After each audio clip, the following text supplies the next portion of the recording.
Hi, stunners, welcome.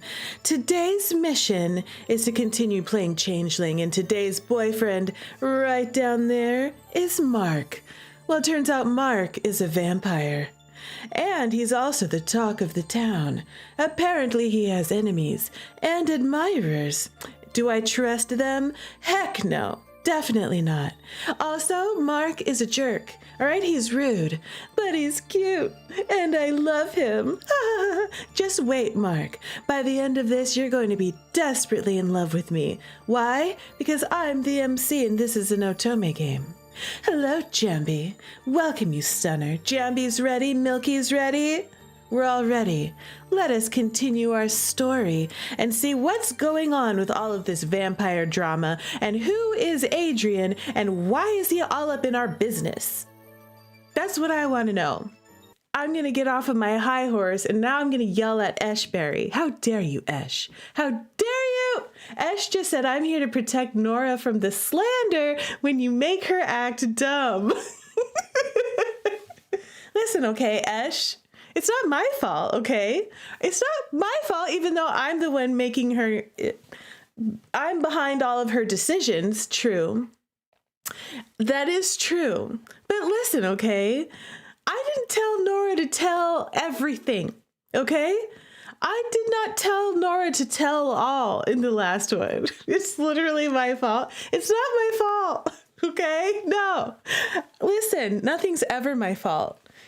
It's never my fault, okay? Yes, I made the decisions. That's true. But even so, it is not my fault. Look at Milky just gave the slap down. Wait, no, don't defend. No, Jambi, don't defend Ed. Just because I'm kind enough to let you RP as a dum-dum doesn't mean you can blame Nora. Listen, Esh, it's not my fault.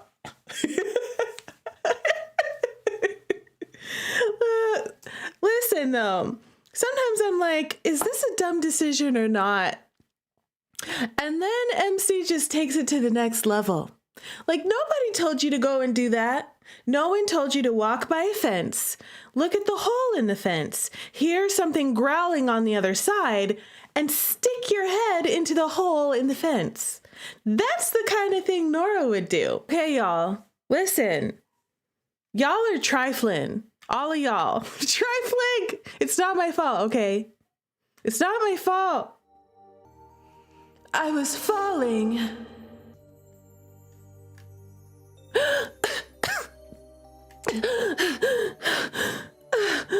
With a choking gasp still caught in my throat, I jolted awake. I stared at the ceiling above me and fell back against my pillows, letting out a long, shaky breath.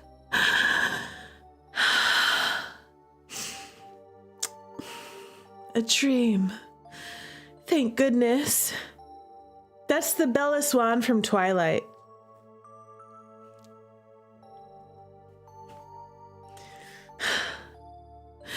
I blinked a few times, trying to clear the fog out of my eyes.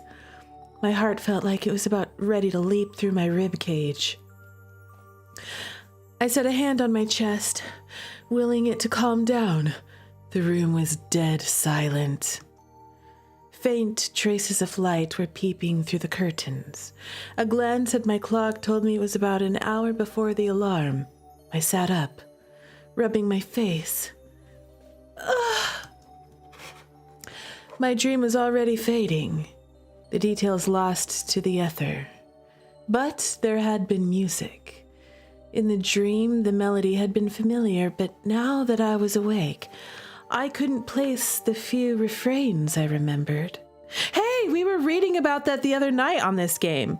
Remember? We were reading about different kinds of changelings, and one of the changelings had a connection with music.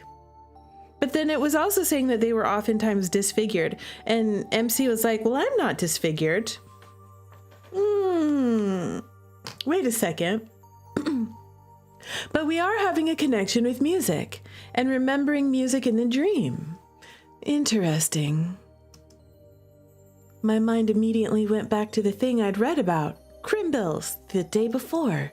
That thing! Faint memories of beautiful music. I flopped over in bed, pulling the blankets up to my chin as I glared at my clock. Ugh! Why couldn't I wait another hour? I hate it when I wake up before my alarm. I hate it. My eyes fluttered shut as I tried to entice sleep back. A chattering sound near the window caused them to fly open again. I rolled over and sure enough, the brownie was watching me from the windowsill. Hi, little creature. Go away.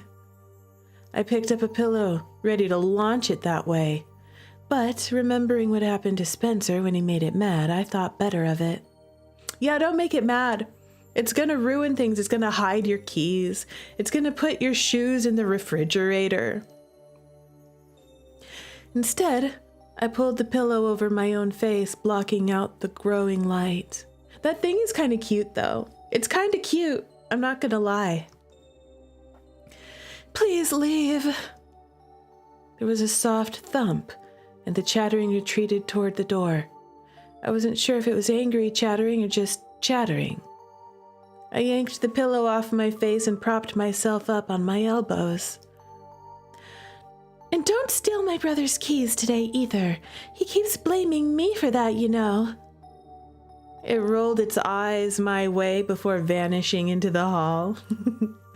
Unsure if that was an acknowledgement, and too tired to care, I flopped back into my blankets. Then I wrapped myself into a burrito as I resigned myself to a long hour staring contest with my clock before Mom called me down to breakfast. Whenever I wrap up Bo in a blanket, because he likes to be in blankets, especially when he gets cold, he likes to be wrapped up in a blanket, and I call him a burrito. Get it? One time I had a blanket that looked like a tortilla shell, and it was the perfect burrito. But at least I didn't wake up outside this time. That was something. Though the idea that the brownie was watching me sleep still sort of creeped me out. In books, girls who know vampires get hot guys watching them sleep. I get creepy old fairies. Okay, listen, okay? Would you prefer that little fairy thing? That little thing on the window we saw, the brownie. Would you prefer that thing watching you sleep, or would you prefer a vampire watching you sleep? Listen, I would prefer the little brownie thing watching me sleep rather than a grown-ass vampire dude, okay? Even if it's a hot guy.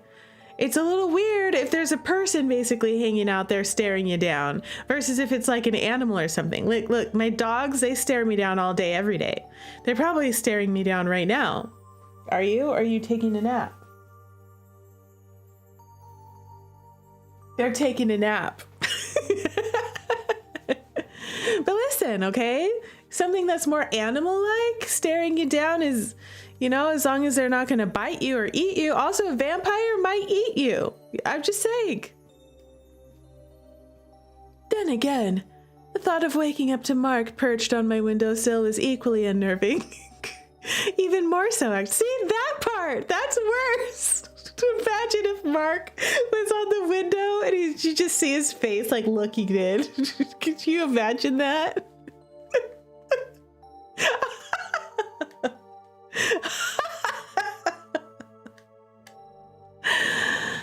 At least the brownie wouldn't make fun of me for drooling on my pillow.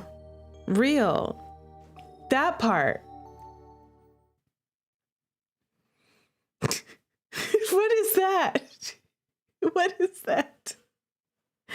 It's a tentacle monster without tentacles. That's what that is. Okay. All right, Milky. Touché. Touché. I shut my eyes and tried to snatch a few more minutes of sleep before the alarm. Rue, it's time. Oh, that's staring in the window. Got it. That's what it is. It is staring. I rolled over unhappily. After laying there with my eyes popping open every few minutes to check the time, I had finally dozed off at some point, but I woke up again feeling like I hadn't slept at all. Sometimes you feel worse when that happens. I snuggled into my blankets briefly before forcing myself out of bed. My phone chimed in the middle of dressing. Hey, just checking in. Everything's okay. Nothing happened, as far as I can tell. Glad to hear it. I'll see you in a little while. I have something for you. Okay then. See you then. Miracle of miracles. The bathroom was actually free when I wanted to use it. I went to quickly brush my teeth and wash my face. Look at this cute bathroom. Have we seen this bathroom yet? I don't think so. Look at it. It's adorable. That's a nice bathroom. It's very spacious. Yes, it is. I looked better than I felt for a change. Still, even if the dark circles had faded, the weird dreams and waking up at night were starting to get to me for sure. Yeah, that would get to anyone. I grabbed my book bag, shoved all my things in, and headed out my door. Ack! I nearly fell headlong into the hall when my feet hit something in my doorway. I glared at the pair of boots crumpled on the floor.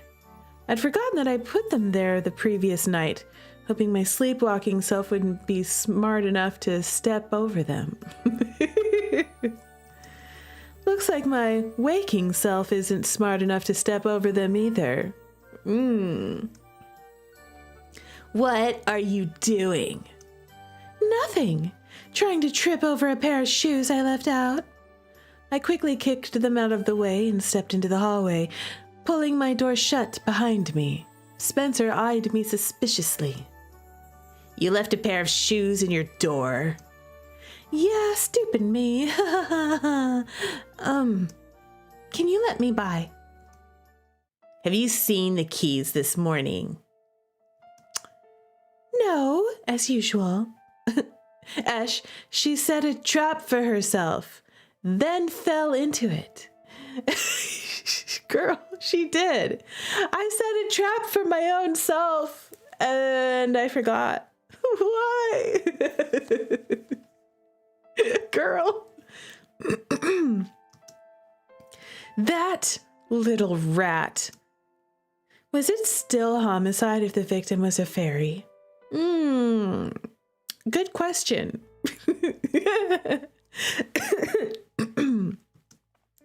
Spencer closed in, eyes narrowed. I backed up against my door. Are you the one taking them? Please explain to me how I can sneak into your room and take the keys without you noticing. While I'm in the shower? You were out of the shower by the time I got up. If you really think I would get up, sneak into your room to get your keys, and then hide them, and then go back to bed, you really don't know me very well. There's no way I'd get up early for that. Real.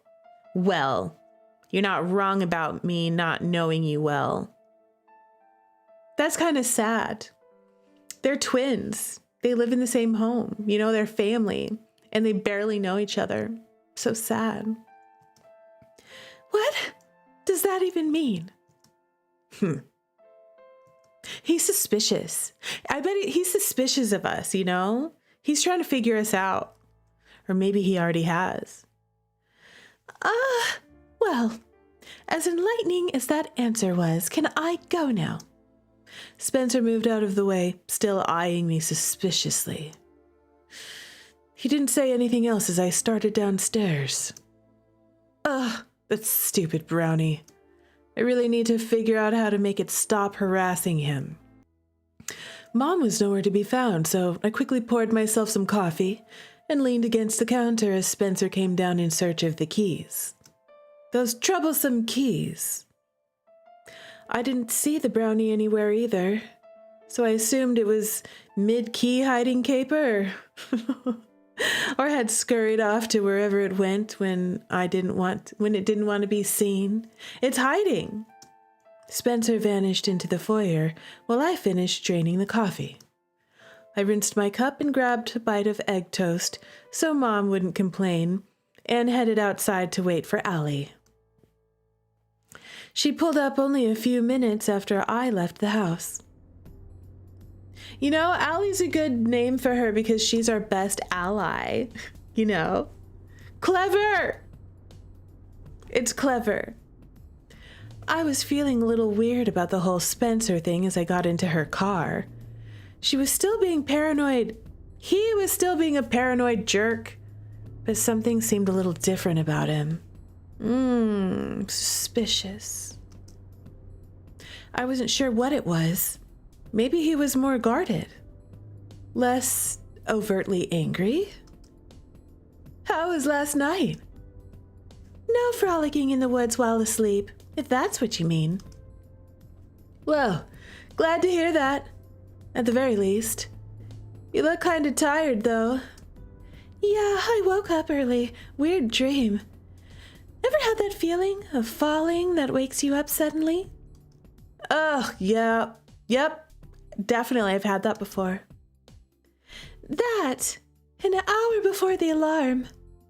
Ouch, brutal. No kidding. Anyway, you said you had something for me? Yeah, something for the sleepwalking. She reached into the side compartment of her door and pulled out a little black, velvety pouch. She held it out to me. I reached for it gingerly. It had something glass inside. Pulling open the drawstring, I felt around inside. I lifted a little jar out by the cork in the opening. What's this? I slid my fingers down the jar, but hissed softly and immediately dropped it back into the pouch. Sorry, are you okay? Yeah, but what the heck?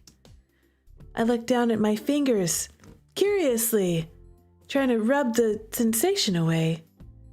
They weren't red or anything, but that definitely stung. I didn't think it would burn you through the glass. It doesn't really hurt that much. I was mostly just startled. But what is that? St. John's wort. A fairy bane. Fairy bane. I always thought I was just allergic to it. Well, I guess that's proof that we are indeed a fae.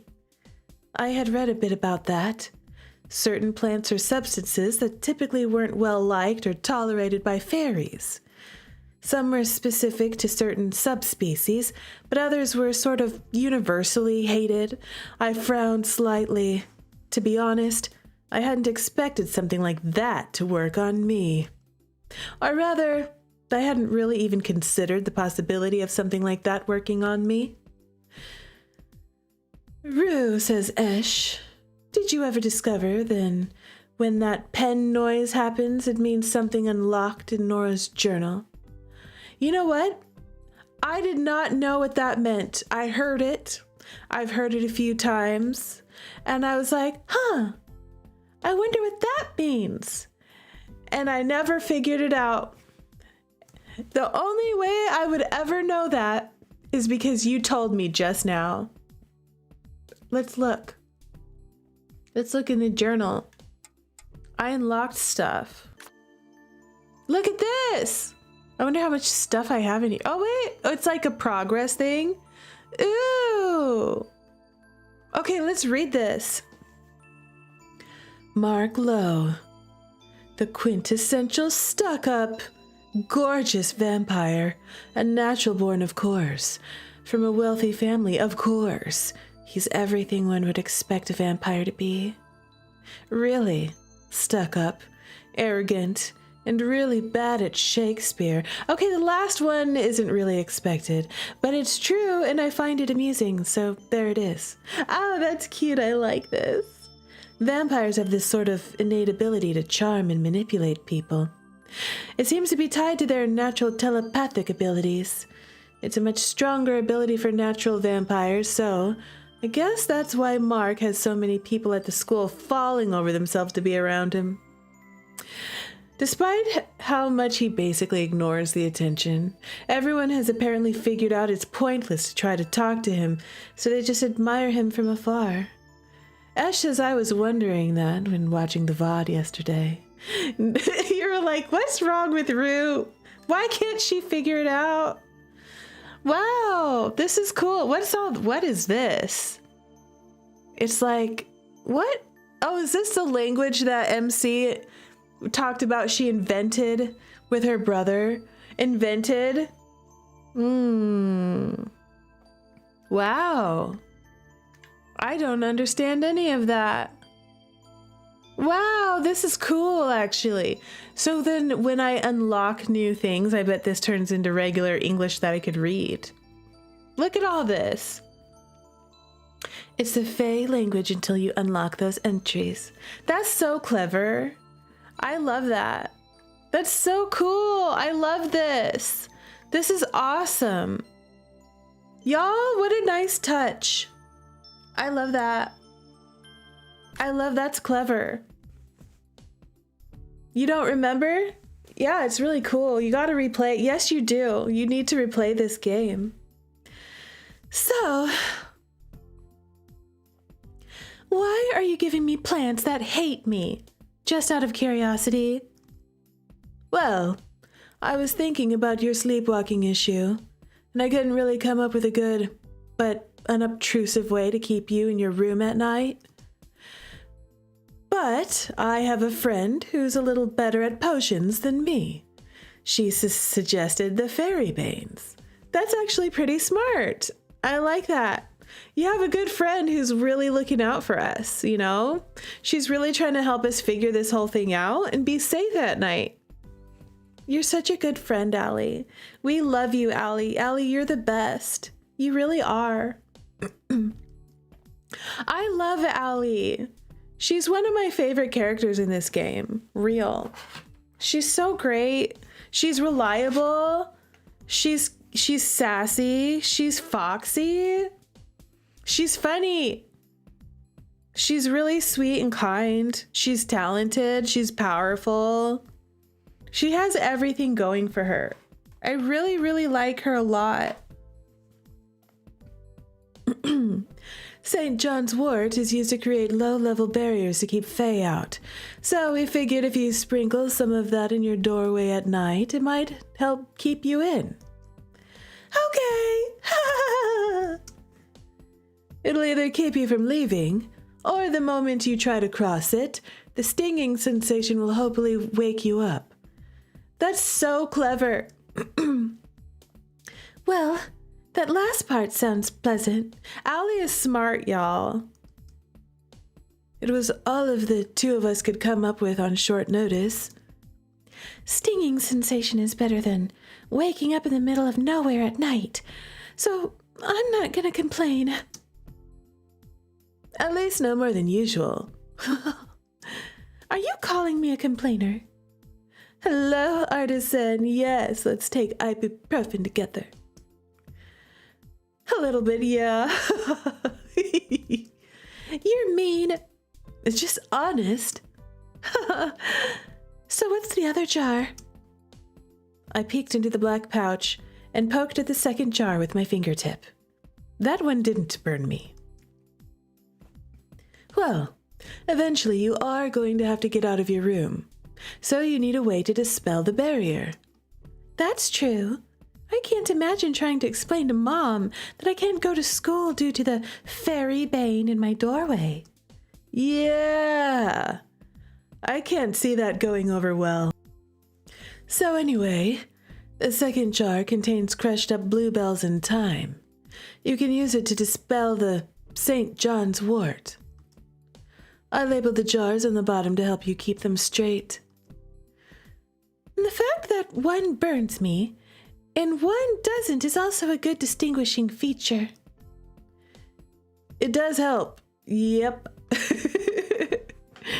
Yeah, the one that burns me is the one that you put on your door at night, and the other one is the one you use in the morning. Thanks for helping me with this. I mean, of course, I'm gonna help. Of course I am. There's no way I'm gonna let you wander around at night, especially this time of year. Or any time of year. Yes. Listen, we need to figure out the sleepwalking and come up with a permanent solution. But for now, we can try this, just as a temporary measure.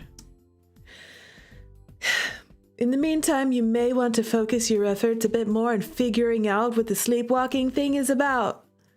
Well, I have tried, but it's not exactly something that's easy to find. There aren't a lot of accounts of humans with Fae heritage to begin with. Or Fae with human heritage. Either one. And so far, none of the ones I found involve sleepwalking. I understand, believe me. I know how hard it is to find information. Isn't there some kind of database or something? I mean, it'd be so much faster if I could work on a computer instead of using old books. Don't get me wrong, I love old books. That human heritage, though, real. But researching the old-fashioned way is a huge pain.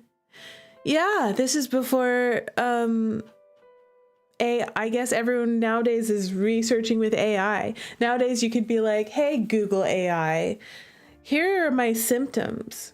What kind of Fae am I? That's what people would do now. You know?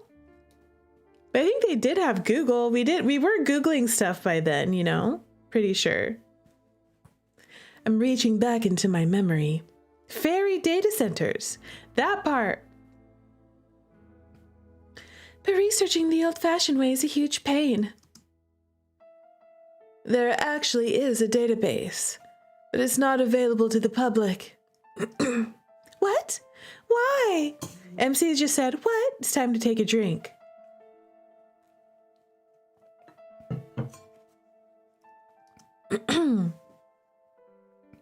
Well, a lot of cryptic communities don't actually like information about their histories, strengths, weaknesses out there for just anyone to find easily. Oh, you know what? It's a safety reason. I could see that. Some of them, like the Fae, guard their information pretty zealously. It's hard to find accurate information on them at all, much less to compile it in an easily accessible database. You know what I'm thinking about when we were talking to Adrien earlier yesterday? And how he got us to spill all the tea.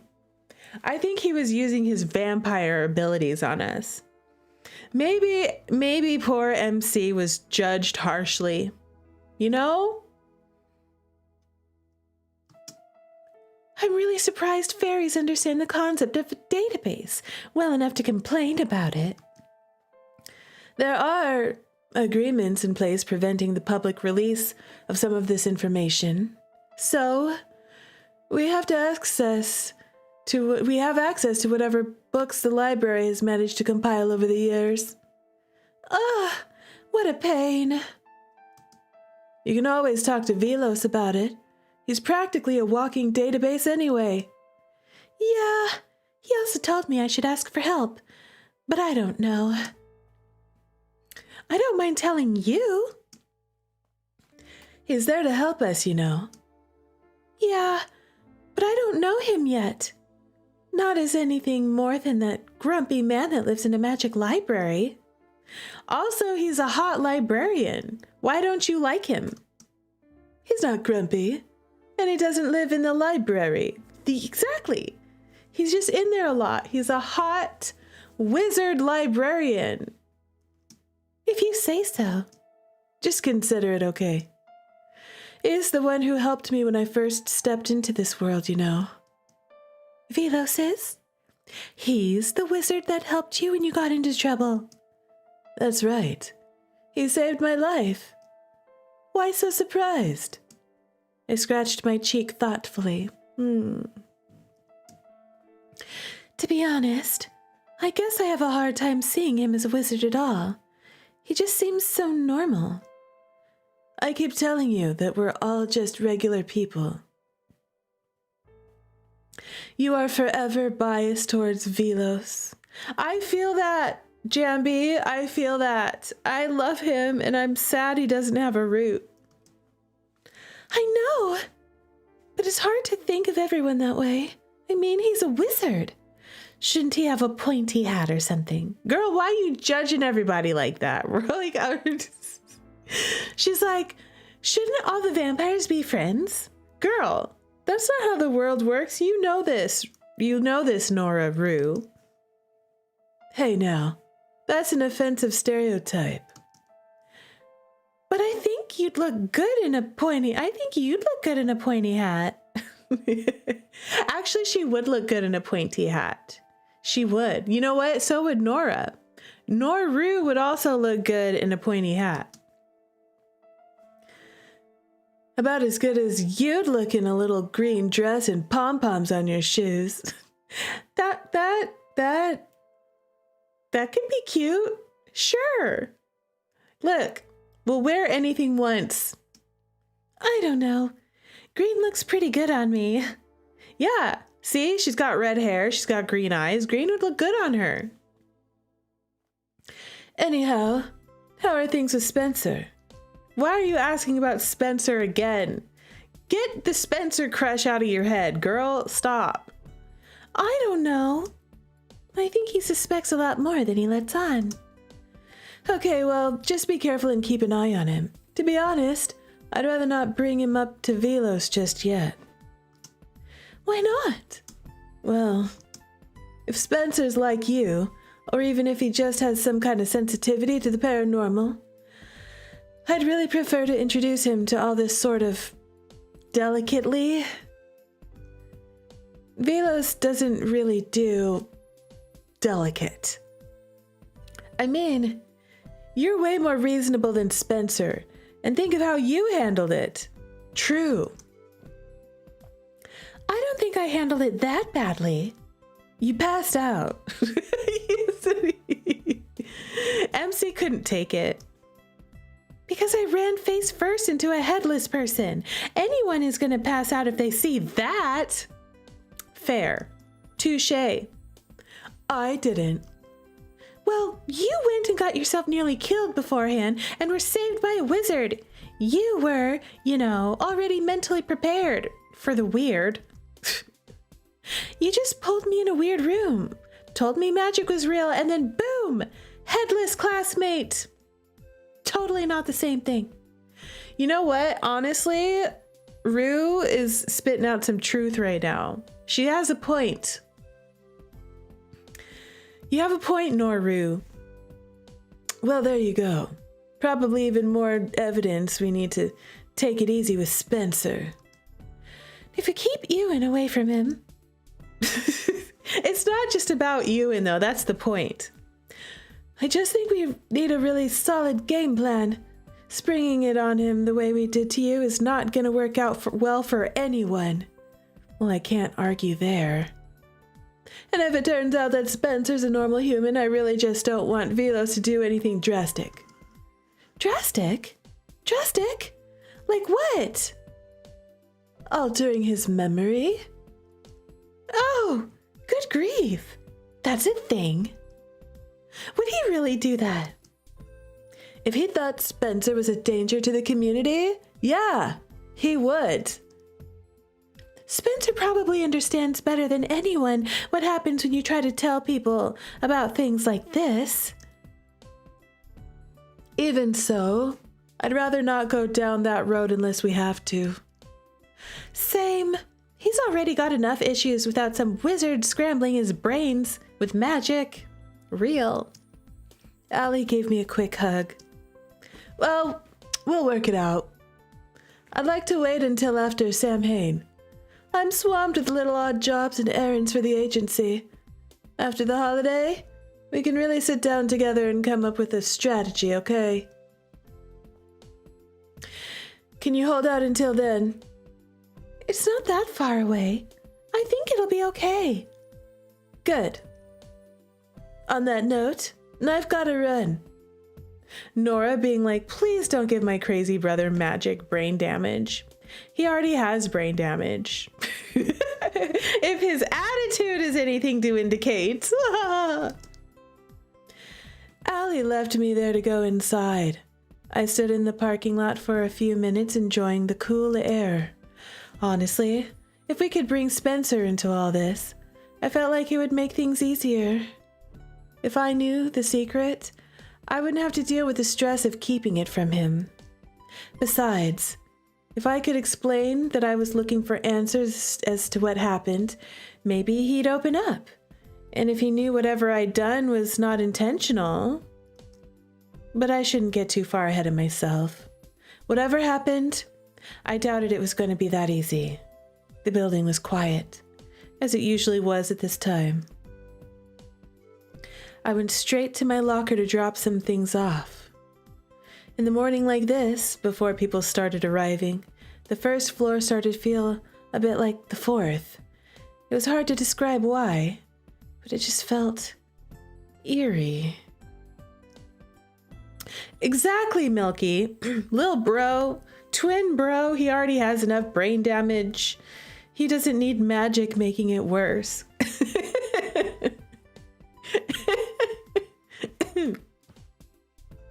Exactly. I suppose that would have been true for any school. Why are empty schools so creepy anyway? I sighed and shut my locker, trying to ignore the prickles on the back of my neck. Two hands suddenly closed over my shoulders. Who is that? Am I getting Kabe-donned? Hello? I let out a yelp and rounded it on the intruder, math book aimed at a head level. This happens a lot where people talk to MC behind us and we don't know who it is. Hi, Asuna. Welcome you, Stunner. Welcome you, Stunner, with your weird tentacle monsters. I'm drinking water because of that.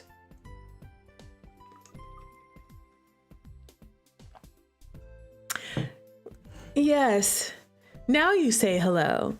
Your way of saying hello now is not words. It's monsters. It's tentacle monsters.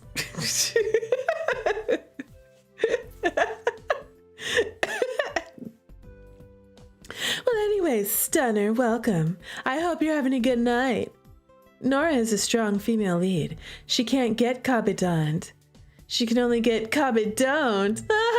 Ash, good one. Ash. That dude tried to Kabe-donn us, though, you know? Two hands came on the other side of us.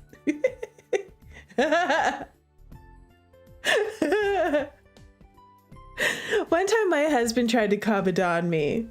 And I was like, what? What's happening? What's happening? I was like confused. I was confused, and then I was like, I don't hate it. You walked into the kitchen just to come back to tentacles. You did, Jampy. You did.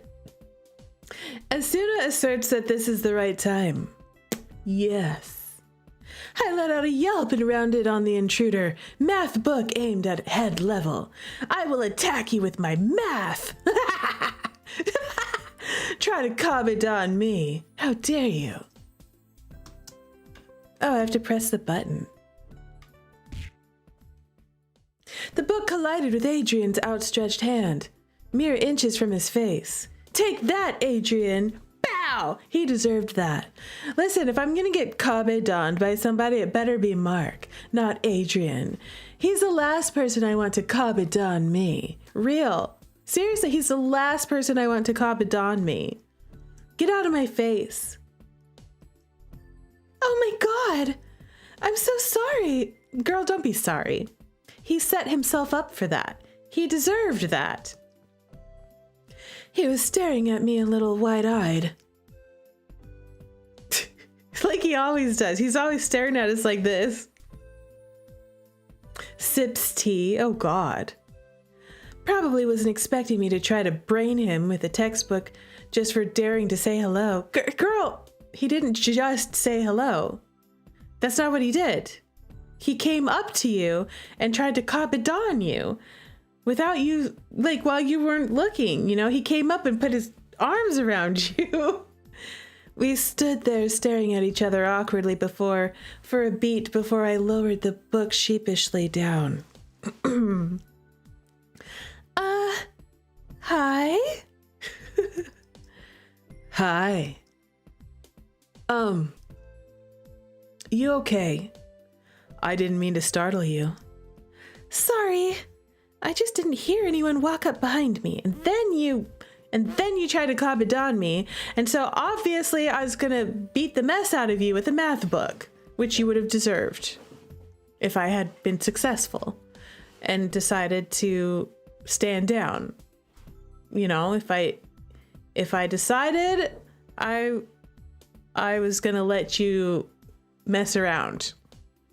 No, it's my fault. I should have grabbed you like that. Exactly. It is your fault. I didn't expect you to go into attack mode. You deserve attack mode. It was more self-defense, I think. Defense? I wasn't attacking you. I just touched your shoulders. You kabedoned us. I sighed. Listen, don't go around touching people though.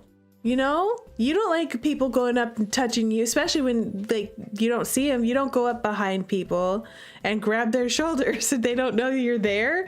Anyone would turn around swinging. I am sorry. I've been seeing a lot of weird things at school lately. It's put me a little on edge. Girl, do not apologize. Exactly, Jambi. No touchy. Don't go up to people touchy. Exactly, banish. Get out of here. Really? You can see them? I mean, I know there are things lurking around. You can smell them, right? No, not really. I can sense them more than anything else. Really? I thought all vampires had some kind of amazing sense of smell. Marc and Elliot can smell them. Adrien couldn't quite hide the way he wrinkled his nose slightly.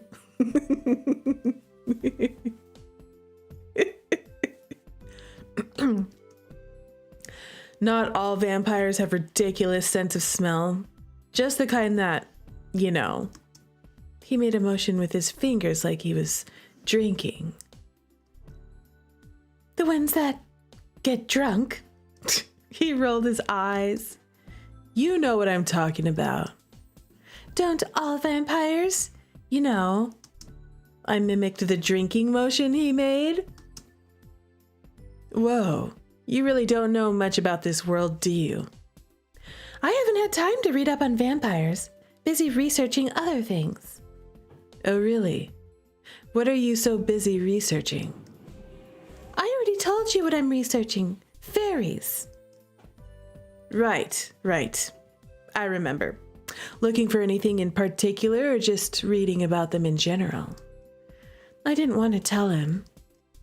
As much as I was telling myself to not be like my brother, I couldn't shake that feeling that I couldn't trust him. You can't trust him. Don't shake that feeling. I didn't know what he wanted or why he was talking to me. I felt a bit too trusting to confess I literally knew nothing about myself. But if he's like Marc, then I won't be able to cover it up anyway. Then again, he had just indicated he wasn't like Marc, so maybe it wouldn't matter. We're saving it because we save. Saving saves. And we're drinking water. All right, sir. All right, actually, I'm trying to learn a bit about myself, or I'm trying to learn about brownies. You know what? Brownies are a fae, right? They're a type of a fae. And if I say that I'm learning about brownies, I'm basically saying I'm learning about Fae, and I'm a Fae, so in a roundabout way, that's me saying I'm trying to learn about myself. Oh wait, but also I'm trying to get a bad ending. Okay, we're gonna do the stupid thing. We shouldn't be telling this man things, okay? He deserves to know nothing. I'm sorry, Noru. I'm sorry, girl. But I'm going for a bad ending. I have to make you be stupid. I'm so sorry, girl. Actually, I'm trying to learn a bit about myself. It's really hard. It's so hard. It is. I just couldn't bring myself to lie about something like this. I didn't have a reason to not trust him. Anyway, he disliked Marc. That didn't mean he had a problem with me. The rationalization. God, no. Besides, I still wanted to find out what he had meant yesterday when he said he was worried about us.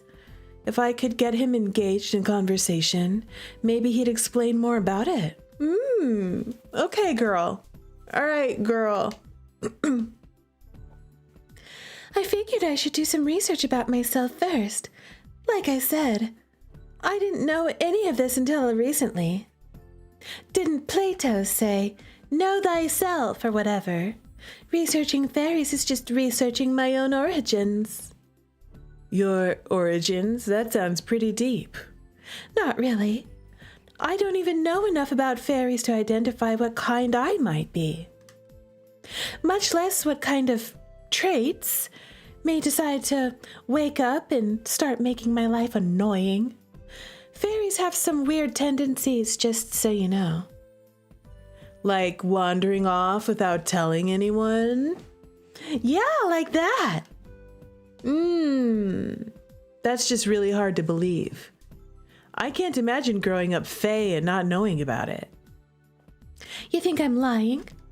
I didn't say that. He shrugged. Fairies aren't like vampires. Fairies with human heritage can look and behave just like humans until their Fae heritage decides to assert itself. If my parents don't even know I'm Fae, how could I? Sorry. I don't mean to be insulting. I've really just never met a cryptic our age that didn't know anything about this society, much less two of them. How did that even happen anyway? That's what I'd like to know. I wasn't sure if I should bother correcting him on the much less two of them thing, but we really didn't know about Spencer yet anyway. I'm screaming on the inside right now. Y'all, I'm reading, I'm being good, and I'm reading. I am screaming right now because we're telling this man everything. He's clearly the enemy. We don't trust him. And yet, we can't help. We can't help it. We refuse to shut our mouths. MC. Oh, MC. Come to think of it, I don't think I've met your brother before. You don't need to meet my brother. We don't need that. We don't need that. Lucky you. Huh? Sorry, we just don't get along. Don't tell him these things. God. It was enough just telling him what we were researching. You don't have to tell him this too, girl. See, this is why it's not my fault, okay? Ash, it's not my fault. Oh, really? Now I'm even more curious. Maybe I'll see him in the club sometime. Now he's gonna harass our brother. Ignoring that. That aside, I don't usually see you in the mornings. What are you doing here? Art club again. We're just working on the art exhibit. Speaking of which, Raina said you might try to enter something. Oh, well, I brought a few things, just to show her and see what she thinks. But I don't know if they're good enough. Can I see them? I've seen your projects in class. You're pretty talented.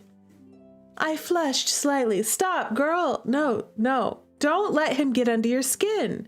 Stop flirting with this man.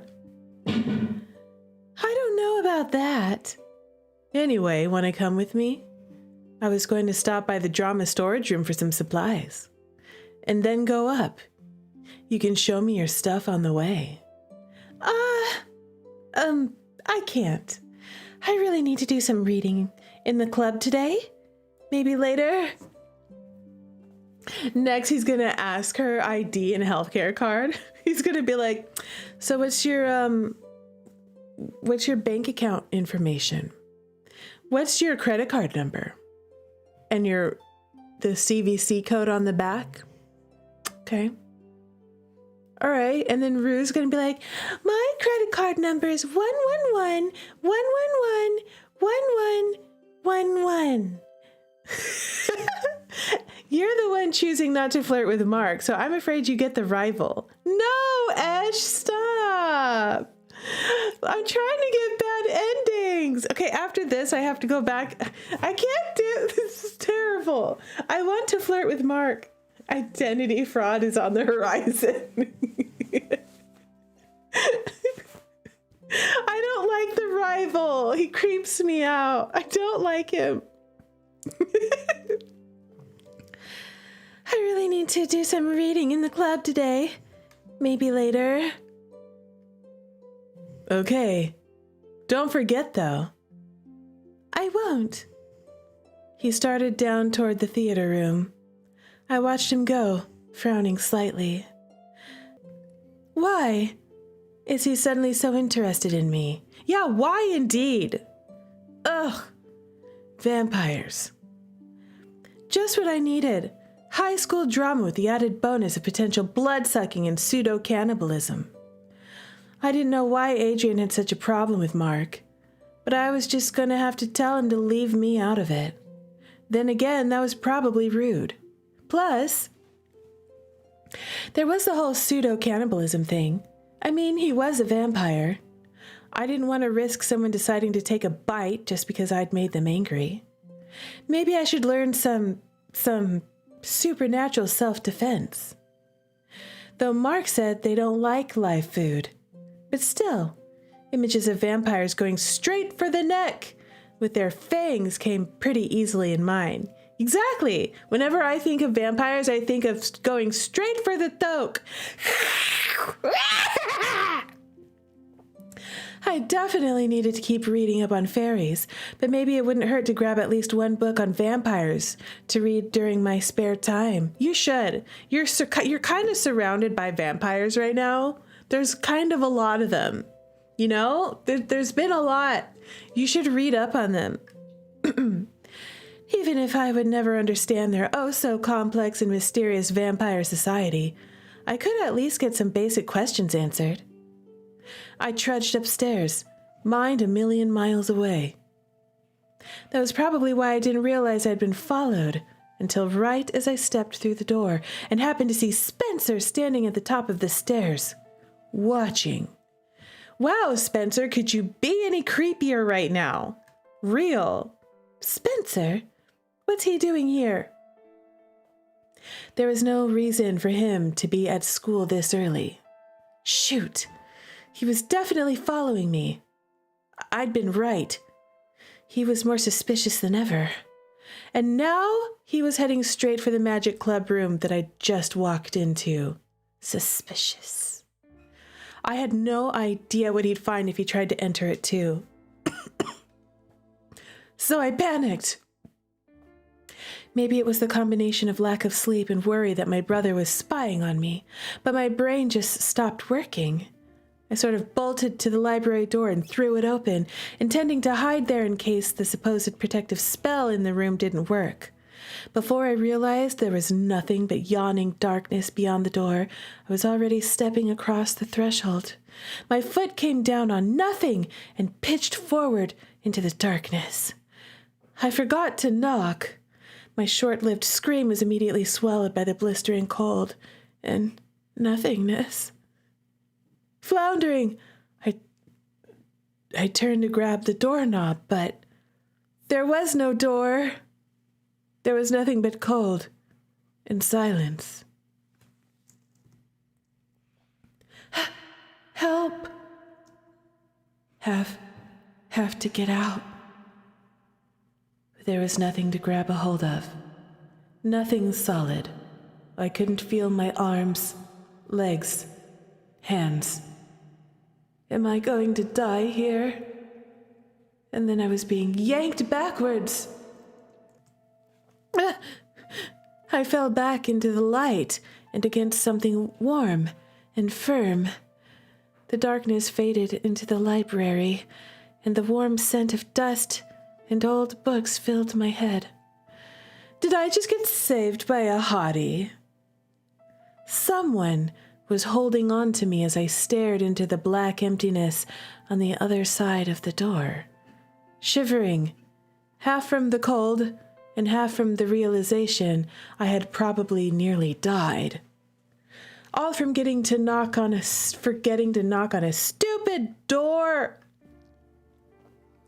Because now doors could kill me. What were you doing?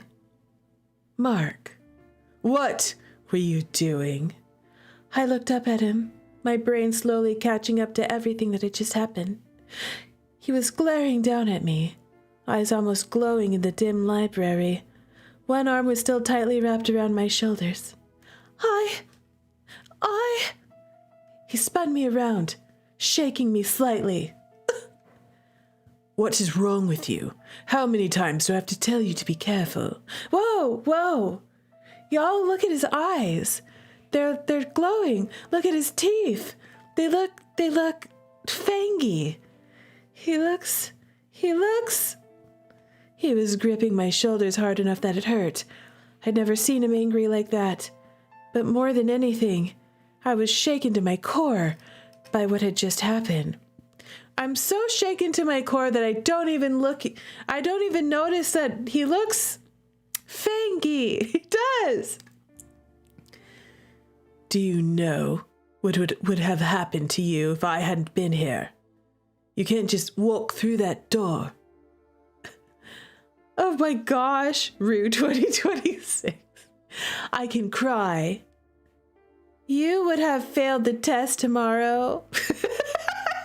Thank you for saving me. Listen, I'm saving it. Do I have any idea what would have happened to me if he wasn't there? You would have failed the test tomorrow. Sorry, Mr. Beau. You probably would have failed the test tomorrow. I gave him a shaky smile. He looks normal again, except for he looks extra angry. He's really judging me right now. I gave him a shaky smile. That had been utterly disturbing. But it had turned out okay. He looked even angrier, but released me at that. This is why this always happens to you. You don't take anything seriously. I was taking it seriously, but if I let myself think about it too hard, I was gonna go to pieces. I didn't want to go to pieces in front of Marc, of all people. I could only imagine the levels of disdain aimed my way if I actually cried about it or something. Yeah. You forgot Marc's judgmental glare. He's totally judging me hard right now. I need to take a screenshot of his face. I have to take a screenshot of his face right now because that's pretty good. There. He's so angry. He's so angry.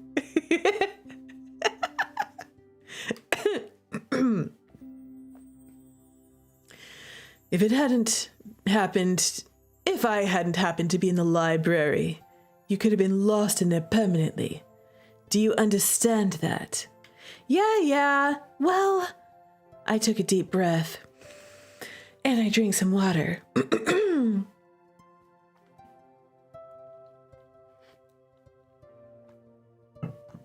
There.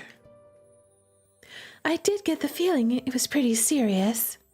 Then act like it. In my defense, no one told me that door could kill me if I forgot to knock. It shouldn't come down to you dying for you to just think. He's very protective. I think he's behaving like this because he's protective because he loves us.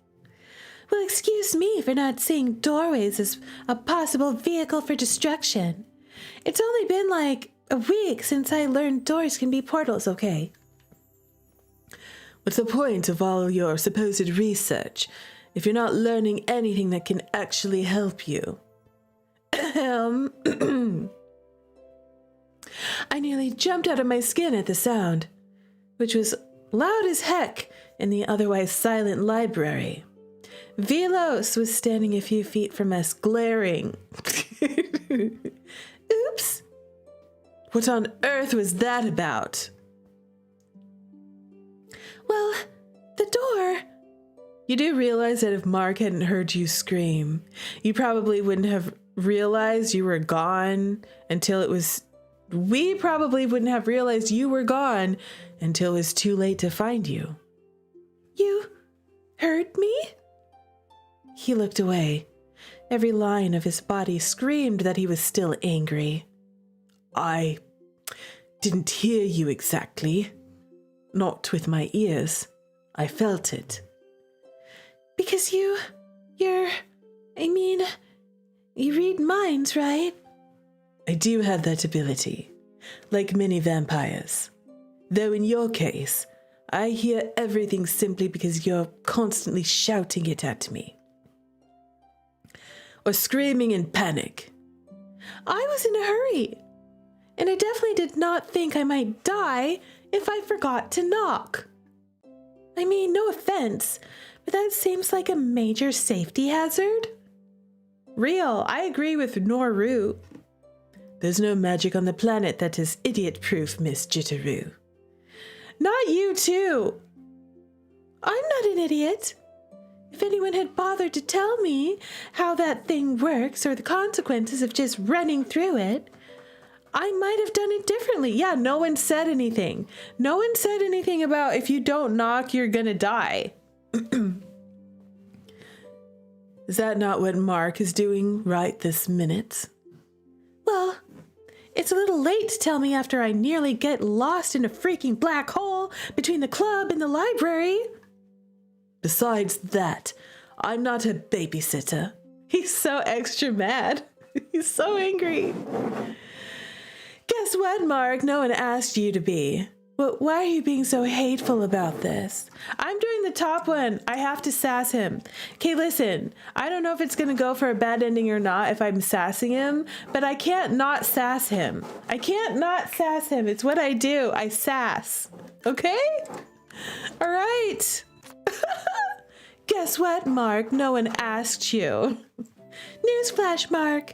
No one asked you to be my babysitter. And I don't think it's too much to ask to be told how things work, so I don't accidentally get myself killed. That isn't my job either. No one asked you, you jerk. Okay? No one asked you.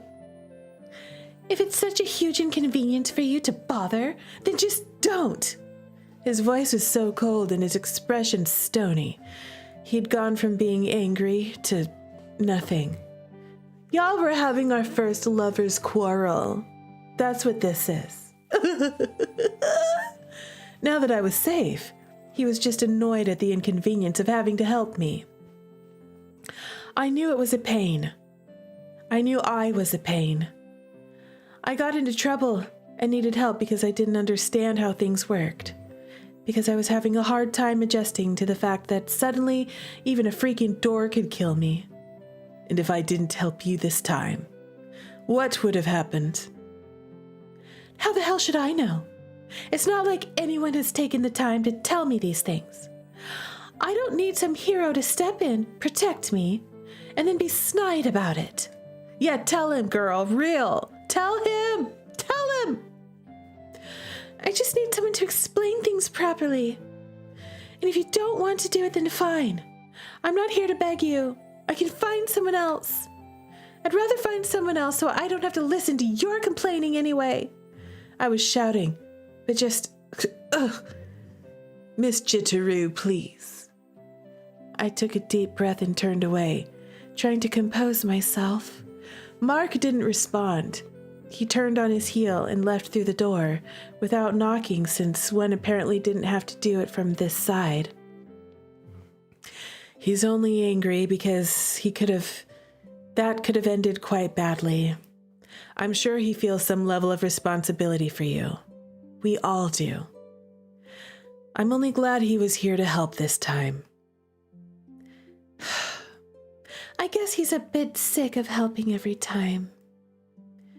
If this wasn't the first time, then he's right. You do need to be more conscientious. I know. I was just... In a hurry, yes. Which begs the question, why? Oh, that's just nothing in particular. No, it had nothing to do with my creepy-ass brother. He lifted an eyebrow and tipped his head down to look at me over the top of his glasses. Did my brother have anything to do with that? How about the truth? My brother stalked me to the club room and I sort of panicked. I was worried he'd see me, the club, everything. Your brother is not a cryptic? Well, I don't know for sure, actually. Ah, yes. I recall that Miss Fisher had mentioned she wanted to wait until after the holiday to check on that. Even so, you are aware there's a spell on the room that keeps it from being discovered, yes? I was aware. I just panicked. I wasn't sure what would actually happen if he followed me. Velos frowned and tipped his head to the side. You said he stalked you to the club room. Ugh. This wasn't a conversation I'd been planning to have this morning. I think he's suspicious of me, not being normal. It's kind of a long story, but I guess the short version is that for the last 5 years he's been convinced I'm evil. Evil? And I think joining the club and acting suspicious lately has basically solidified his conviction. So he's been, snooping around. I see. And his suspicions of you have extended to the club as well? Possibly. I mean, it does have a reputation for being weird. It does at that. I saw him right as I went through the door. I thought I'd hide in the library or something. So I just ran in the door without thinking, and then Marc. I rubbed my face. I know it was dumb. I just wasn't thinking.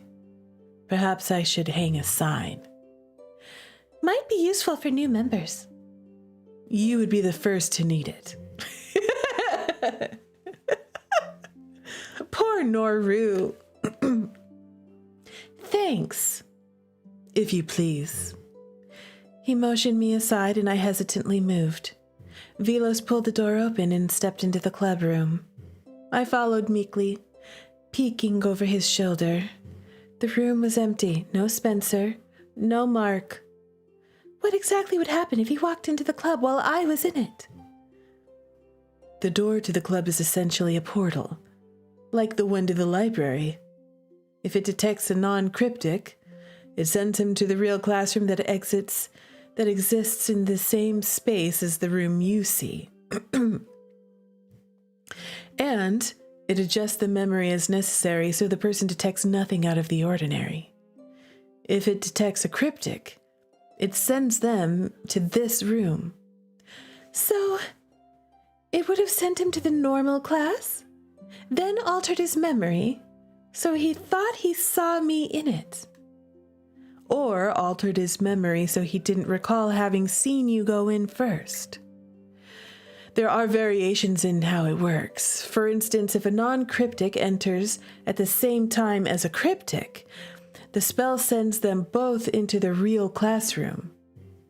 In other situations, the spell reacts differently If students are in the hall viewing what appears to be an empty room, and a club member inside the room tries to leave, it may send that club member to a random location elsewhere in the school, somewhere they'll be unseen.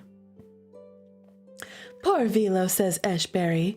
It's his first time dealing with an otome protagonist. He has it rough. He's real. That's so real. Sounds complicated. Secrecy usually is, but the spell is dynamic. It adapts to the situation and responds accordingly.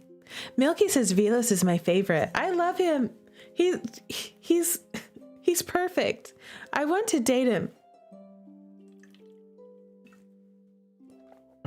I want to date him and I can't.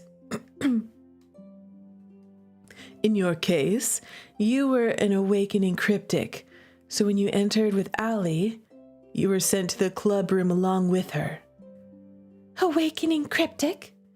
Allie mentioned something about that once. Sometimes there are those who are just beginning to transition into this community, such as Fae, whose Fae traits are just beginning to assert themselves. Like me. He probably has a cousin out there who maybe one day, Esh, there'll be a spin-off game where we can romance this man. Or a human awakening to a power that isn't fully developed. Or perhaps someone who is slightly sensitive to the paranormal, but isn't a full-fledged cryptic. And what happens if someone like that tries to enter the club alone? It's impossible to say. No spell is perfect, and ours sometimes doesn't work properly for those who are in the gray area.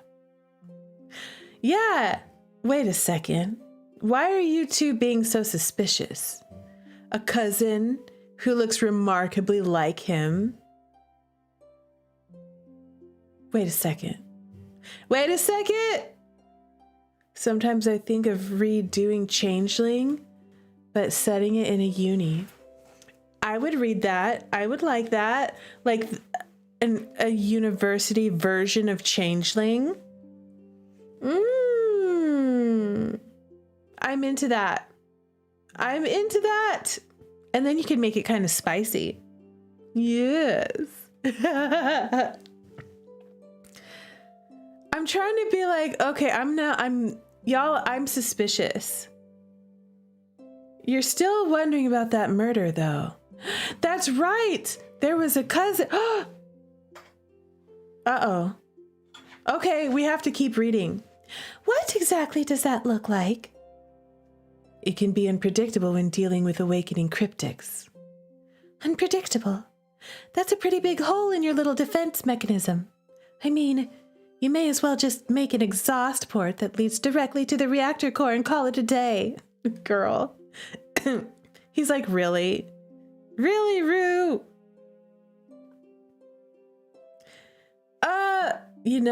Gilded shadows and when stars collide have spice, Rue. Sips tea. I'm just saying. Oh, okay. Jambi says I'm always down for dragging people deep into the fandom with me. You've done a good job of dragging me in already. Yes, you have. But see, here's the thing is because I was like, I have to play Changeling first because this one is considered like a classic, you know? And that's what I'm doing. I'm going through classics and stuff. Yep. All-time favorites. A lot of people, this is like a favorite game. So I was like, I have to play that one first because it's the oldest one or the older one of the older ones. That's why. It's one of the older ones. It's a classic. I'm sure the others are classic. I don't know how old they are. I don't know which game came out first, actually. So I'm just going to stop talking because I know nothing. I know nothing. WSC is cheeky with it. WSC. Is that when stars collide? I like cheeky. Yes, I do. Now we're awkwardly staring at each other. It's like ... Awkward staring. Never seen that movie. Velos just sighed. So he must not have. He's like, really? Everyone with MC is like, ugh. Girl. They're all like, girl, why? Changeling came out first, back when there still weren't a lot of very long indie games. Okay, that's what I thought. Okay, that's because what Jambi told me. Jambi said that it was like a Jambi said, because I was asking what are considered like the classic indie otome games. And so, you know, like in mainstream otome, people would say Hakuoki is a classic. Amnesia is a classic. Maybe even Code Realize. And so then I was asking Jambi, like, what's that version for the indie games of a longer classic epic otome game? And Changeling was the first one that came up. Changeling. And so I was like, yep, okay, that's the one. That's the one. Velos just sighed. So he must not have. He didn't see that movie. Pfft. I thought it was a funny reference. In any case, we tend to find these people before they find us. Tend to. That leaves a lot of room for failure. What if Spencer found us first this time? We have no idea what he saw in here. Then we'll deal with it appropriately. What does that mean? Because honestly, you sound like a mob boss, and that's not making me feel confident at the moment. He sounds like a mob boss. I love you, Nora. I do. It means we'll have to determine on which side he belongs, and if it's this side, we'll pull him over. If not, we adjust his memories. Wow. Jambi says because Changeling proved that indies weren't all short, and that they could have great writing in multiple varied routes. It did, huh? See, it made an impact on the entire industry of indie otome games. And it is, I think this is the one definitely for me to start with, to play as a longer game for sure. I think I picked the right one to start with, you know? And then after I beat this, then I'll have another one to look into, you know? Because I like to kind of sprinkle it around. I'm making a lot of progress right now because I'm like marathoning through, you know, and then I'll take breaks and stuff like that as we play other games. But I'm going to keep coming back to it until we're done. Yep. So basically, Esh is going to be stuck with me for a while. Look, before you go adjusting anything with my brother's brain, please just give me and Ali a few days to figure out what's going on with him. Under the circumstances, he's not exactly going to go around telling people about it, even if he sees something odd. I think he's learned his lesson there. Exactly. Perhaps. Last time ended with him getting questioned by the police and put in therapy for 2 years because no one believed him. He was bullied at school, and we had to move to another state. Oh no, she says, in a fake dramatic voice. Stuck with Rue, anything but that. Yes. Yes. Listen, here's the real question. Are you stuck with Rue, or is Rue stuck with you?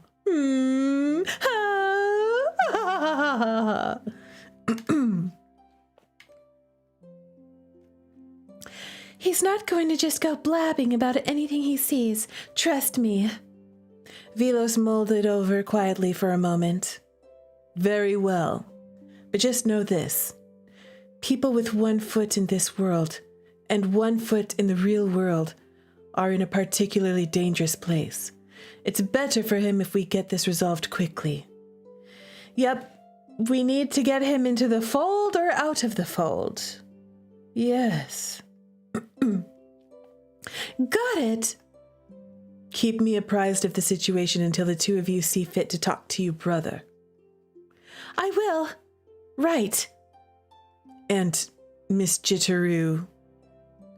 In order to connect the portal to multiple locations, it must first be connected to an other space, that black area you entered. It's very easy to become lost in other spaces, permanently. Dun, dun, dun! Don't forget to knock again, 3 times. He demonstrated carefully, then opened the door to reveal the library on the other side. I won't forget again.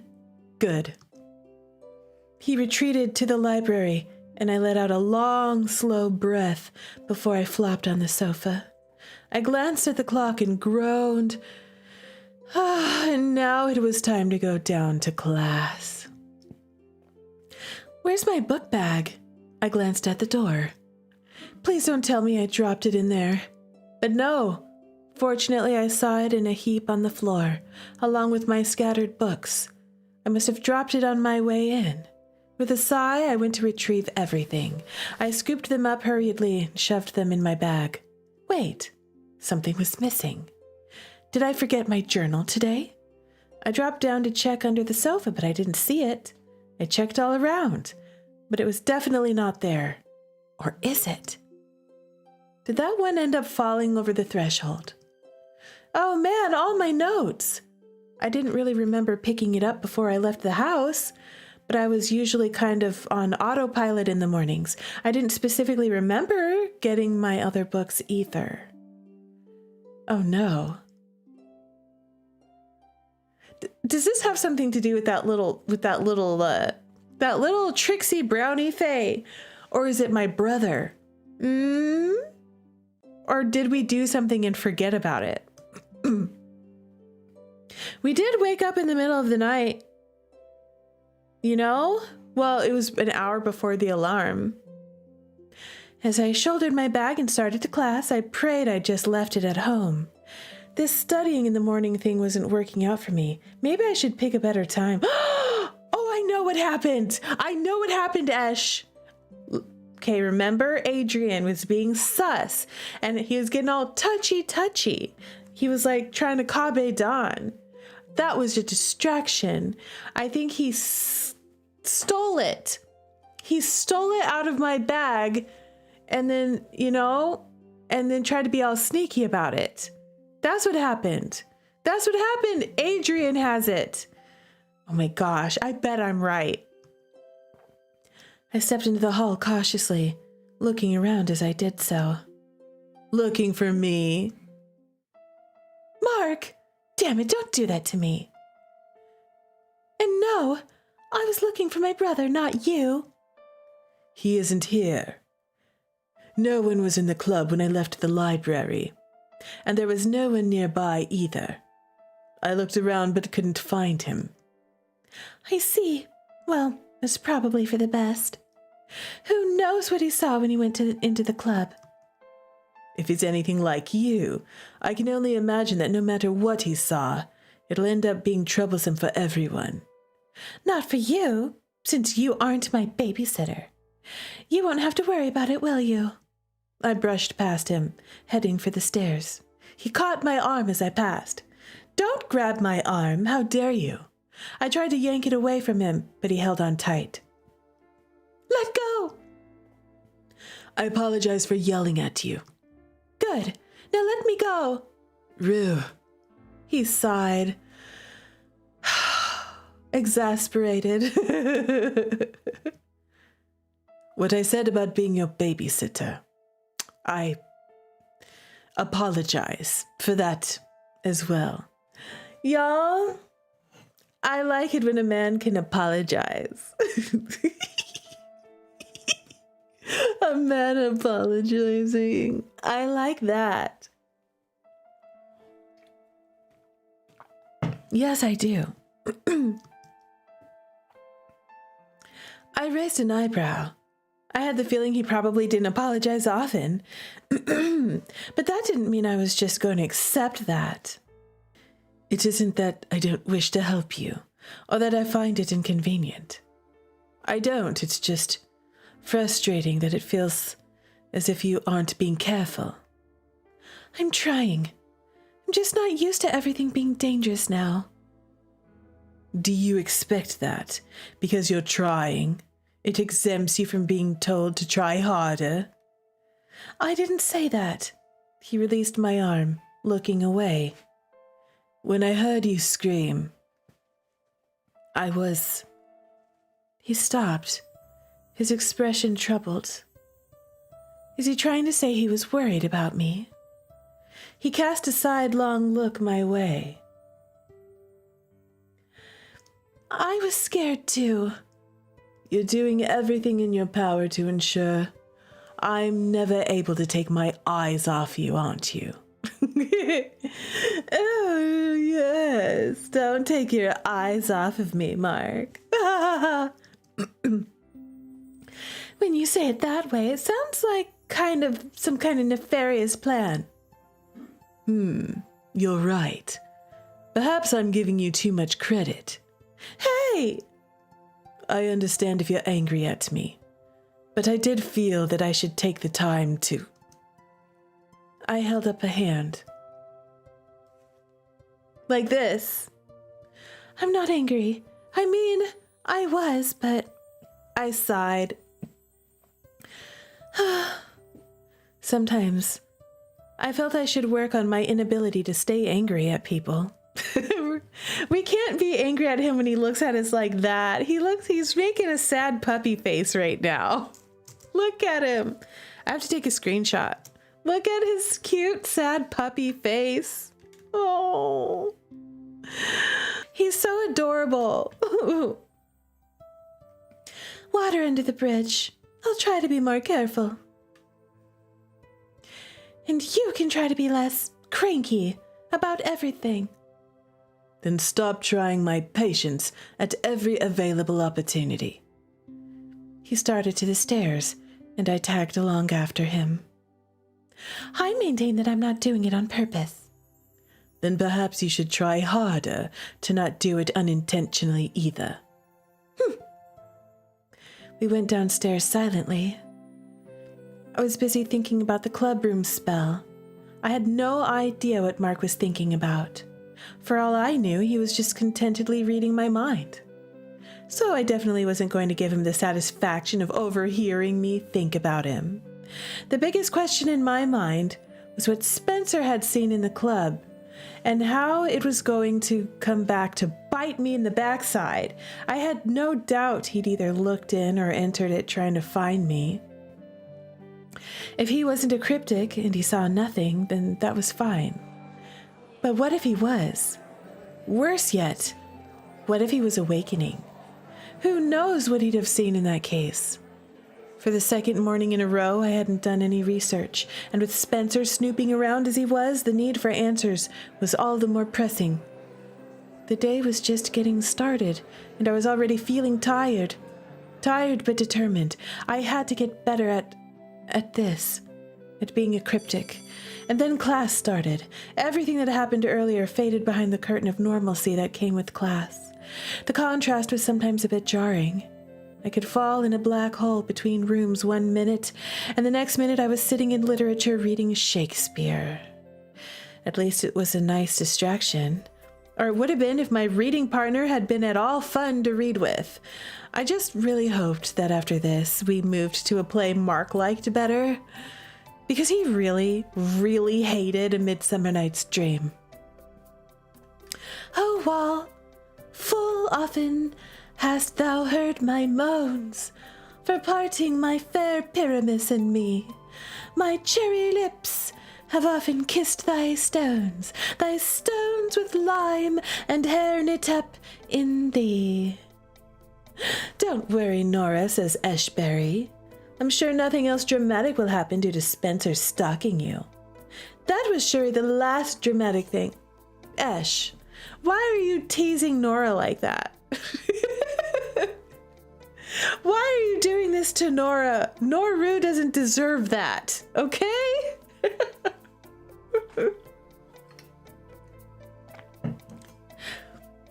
Yes. Did I tell you I had a fish named Pyramus? I had a fish named Pyramus. For a while I had one named Thisbe too. I had Pyramus and Thisbe. Thisbe didn't make it though. Thisbe was sick when I got her, you know, so she didn't make it. But Pyramus, he did really well.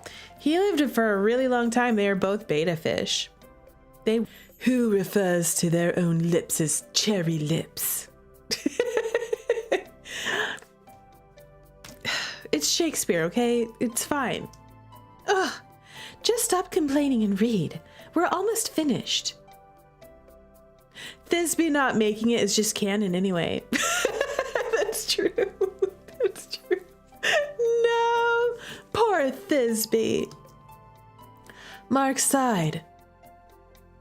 This is a play within a play. How much more ridiculous is this thing going to get? I like that play within a play. I like it a lot. It's cute and sad.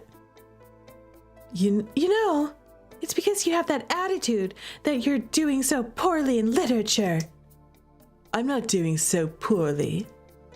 Poorly enough that you need to be tutored by someone simple-minded. Yeah, clap back. He grimaced. You haven't let that one go yet. Nope, and I'm not going to. I'm going to bring that up forever. Literally forever. He glowered at me and leaned over his playbook. I see a voice. Now will I to the chink.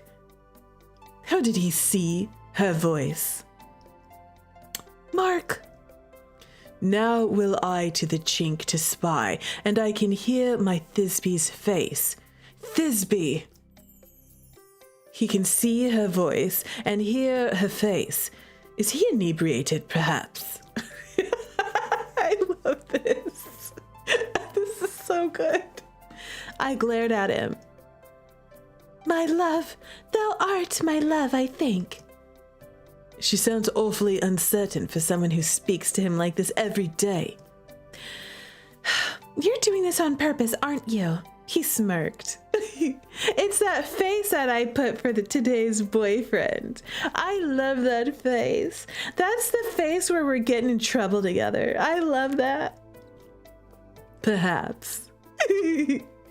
Oh no. Ashberry, oh no. I really like him. Oh no. I like him. I like him a lot. Right now, I'm especially feeling like Doki Doki. You're such a pain in the butt. Miss Jitterrue, rewriting the play, are we? I don't quite recall that line, says Mrs. Roberts. He's being a pain. I pointed frantically at Marc. He's being a pain. It's his fault. Okay?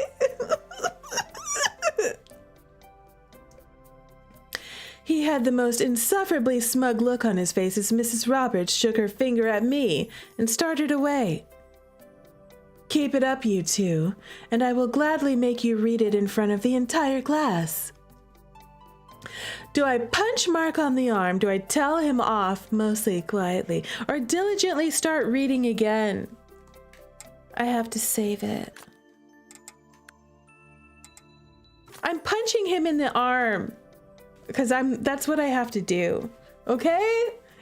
Listen, regardless of what kind of ending I might get, if the answer is me sassing this man, okay, and behaving how Rue wants to behave when it comes to these types of things, I'm punching him in the arm. Okay? Okay? Punch Marc on the arm. I waited until Mrs. Roberts turned her back before I punched Marc on the arm. That was your fault. Showing off how capable you are of harming someone, is it? You! He was insufferable. I picked up my playbook. A smile is trying to creep its way onto my face. And I was having a really hard time keeping it off. Idiot. Rue, wake up. Wait up. What is it? Everything okay? You look kind of upset when you got to class. Not upset. Just this morning I sort of went into the library and forgot to knock. So I nearly died. What? Well, that one time it was Allie, but I do need water. If knocking was such a big deal, why didn't anyone say how dangerous it would be to not knock? Why was that not part of the orientation on day one? Why? Which I didn't know could happen. Thank you very much. She gave me a sheepish look. Sorry, I forgot to mention that, but seriously, what? Marc saved me. He saved me. Marc saved my life. Yes, he did. Rue, you have got to start being careful. Believe me, I know. Marc saved me and yelled at me a lot. And then Velos yelled at me. And now you're yelling at me. Anyway, the whole reason it happened at all was because of my stupid brother who's stalking me around like a stupid creeper. Wait, what about Spencer? He followed me up to the club and I panicked. And then the door thing. And then I talked to Velos about him. He said he'd give us a few days to deal with Spencer on our own before he steps in. Us, meaning you and me. Well, at least that's good news. Yeah. But we should come up with a plan fast. I don't think Spencer's going to give us a few days if he's already stalking me up to the club room. Let's plan to sit him down and talk to him this weekend then. Okay, maybe we can come up with a game plan then. Whatever we do, I don't want Mom and Dad to catch even the slightest hint that something's going on. Definitely. I don't want that either. Anyway, the bell's about to ring, so we have to... I know. I'll see you later then. Yeah. I'll try to be sure to make some time for us to come up with a way to approach him. Quietly. Thanks. When I got to Trig, Spencer was already there. He didn't even look up at me, which wasn't a huge surprise. He seemed to prefer mentally living in a world where I didn't exist. Except when he was stalking me, of course. I cast a sidelong look at him. As I passed his desk, he was huddled over a book in front of him. Whatever happened earlier, he was giving me no indication about it, that was for sure. I didn't know if that was good or bad. It's maximum suspicious. He's maximum suspicious, y'all. I wonder if he even knows what happened. You know how MC would go wandering around in the woods at night and then not have any memories of what happened or when she was kidnapped? I wonder if the same thing is happening to our little twin brother, you know? What if he has no recollection of creeping up after us and scaring us from the top of the stairs? What if he doesn't remember that? It's possible. It's possible that magical amnesia is plaguing the both of us. Magical amnesia, our favorite otome trope.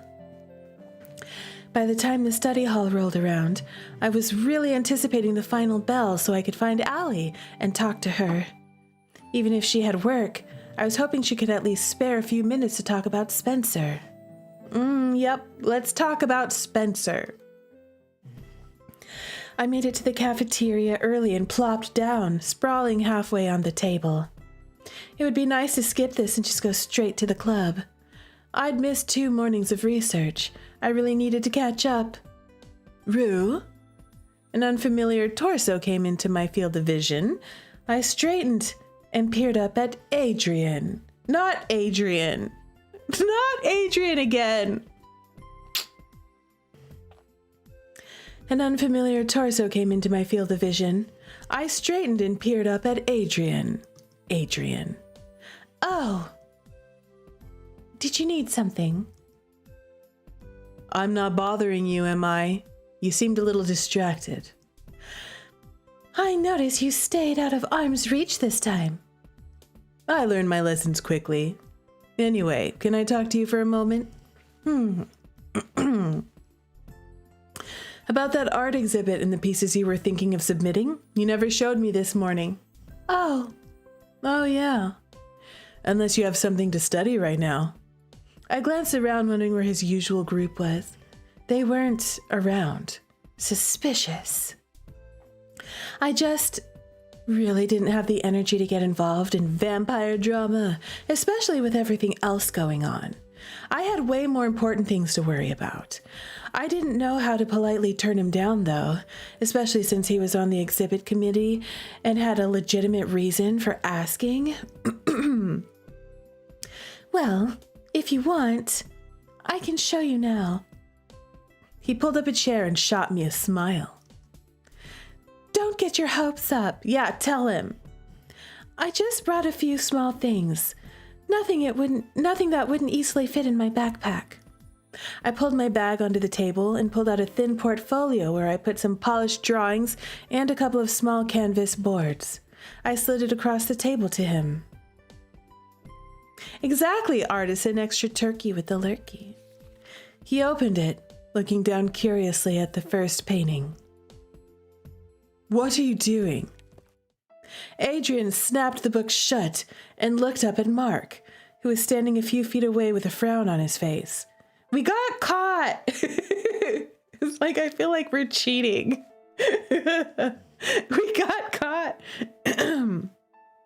He doesn't know what he's doing. Oh, he totally knows what he's doing. 100% he knows what he's doing. We were just...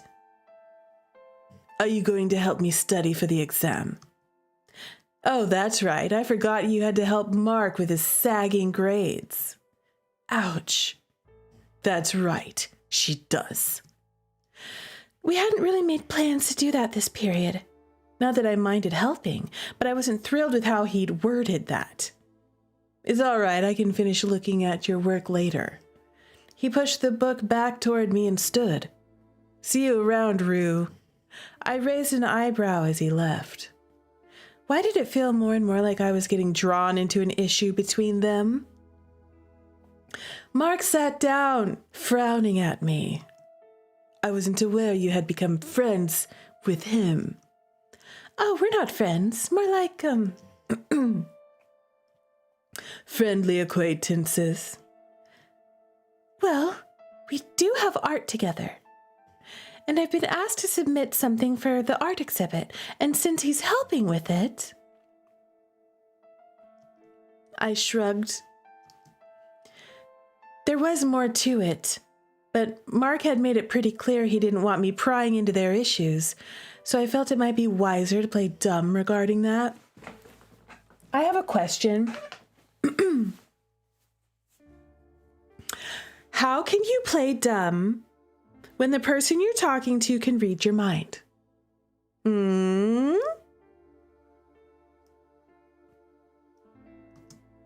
I see. Are you aware of what he is? He pulled my portfolio closer, but I yanked it back and shoved it in my backpack. Marc frowned at me, but I ignored it. He didn't get to look without asking first. I wonder if he's jelly. He's jelly. Are you jealous? I kind of like it when love interests get jealous. Elliot already told me, and Adrien confirmed it. You can't. Nora consistently fails to realize she actually is dumb, says Eshberry.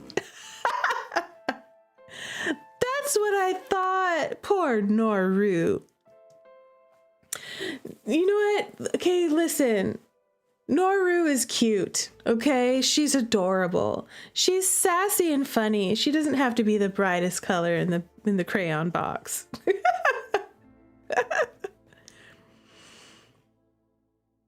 I see you're careless as always. You literally just had a lesson on why you need to be more careful. This is totally different. No, it's not different. You know what he is, but you still talk to him so casually, as if nothing bad is ever going to come of it. I talk to you casually too. That is different. How? Marc was silent. He finally leaned in closer, lowering his voice. Yes. I have less animosity toward humans. I'm not apparently human if you haven't noticed. I leaned in closer to him. And I don't have to justify to you who I talk to. I told you to be careful. You never listened to me. I don't have to listen to you. If you recall, you made it very clear you're not my babysitter. Ugh, this was so stupid. As long as she isn't eating the crayons, she's still doing better than the MC from Oz Mafia, says Jambi. Burn! Burn! She's doing better than Baccarina, too. Like, real. Katarina Kleiss is Baccarina from My Life as a Villainess. All roads lead to doom. I watched that whole anime. I haven't played the game yet, but I watched the whole anime, and that is Baccarina for a reason. Have I died yet? I'm working on that, Milky. I want sushi. That sounds good. Eshberry says Nora pauses with a blue crayon halfway in her mouth.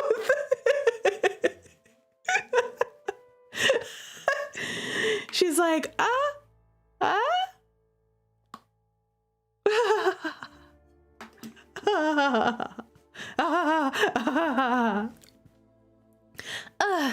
this is so stupid. You know what? I have a free period next, so I think I'm just gonna go up to the club room. I shoved everything in my backpack and fled the cafeteria. If fairies were annoying, vampires were definitely way worse. I was getting sick of all of this bickering. We clearly need a break from being around each other or something. Man, we're already in fights. We're having so many fights already, and we haven't even started dating for real. Rue, hey, wait up. Adrien again. God, what is it with you vampires? Leave me out of your stupid vampire drama, okay? This is not about me. Oh, says Esh. I remember now that yesterday on chapter 3 you asked how far you were in the route. There's 11 chapters. All right, we've got a ways to go. Yes, we do. Thank you, Esh. He caught up easily and walked beside me for a minute without saying anything. I tried to quiet the urge to strangle him. Hey, are you and Marc dating? It's none of your business, Adrien. It's none of your business. MC, tell him nothing. That's for me to know and him to squirm over. What? No. MC said, what? Take a drink, y'all. Yes, Rue, keep us all well hydrated, Rue. What the heck? We're just friends. Sort of. Friends that, get in lovers' quarrels together. Thank you for the drink, Milky. Well, I was using friend pretty loosely, but whatever. We're friends, and I would like to be something more. But we are going towards a bad end. What's going to happen to us? So he's been upgraded from an acquaintance to a friend. I said sort of. And why are you two so fixated on the wording that I choose to use for one another? For the other one, why are you two so obsessed? Both of us are. Girl, you slipped up. You slipped up. Okay? Do not tell Adrien anything about Marc. Tell him nothing. Rue. I glared at him and continued walking. When we reached the bottom of the stairs, I stopped and took a deep breath. Adrien. Yeah? Why are you doing this? Doing what? You never spoke a word to me until you saw me interacting with Marc. And now you talk to me every time you see me. He blinked in surprise. I get that there's some kind of tension between you and Marc. Something to do with a vampire society. I've seen how you and your friends treat him, but I don't really like it. But I just have way too much going on right now to be willing to be part of whatever this drama is. I don't know if you're talking to me to upset him or if you think it'll just make him jealous. but I have no intention of being used as a bullying tactic or whatever. And finally, look, Marc and I are really just study partners, friendly acquaintance, whatever you want to call it. He's not going to get jealous if you talk to me. That's where you're wrong, Noru. He's totally jealous. But I'm glad that you're standing up to him finally. You know, tell him to step. So what I'm saying is, you're being kind of obvious, and I really just want you to stop. Wow, that was blunt. Milky says, but he needs to resolve his issues and come out of the closet.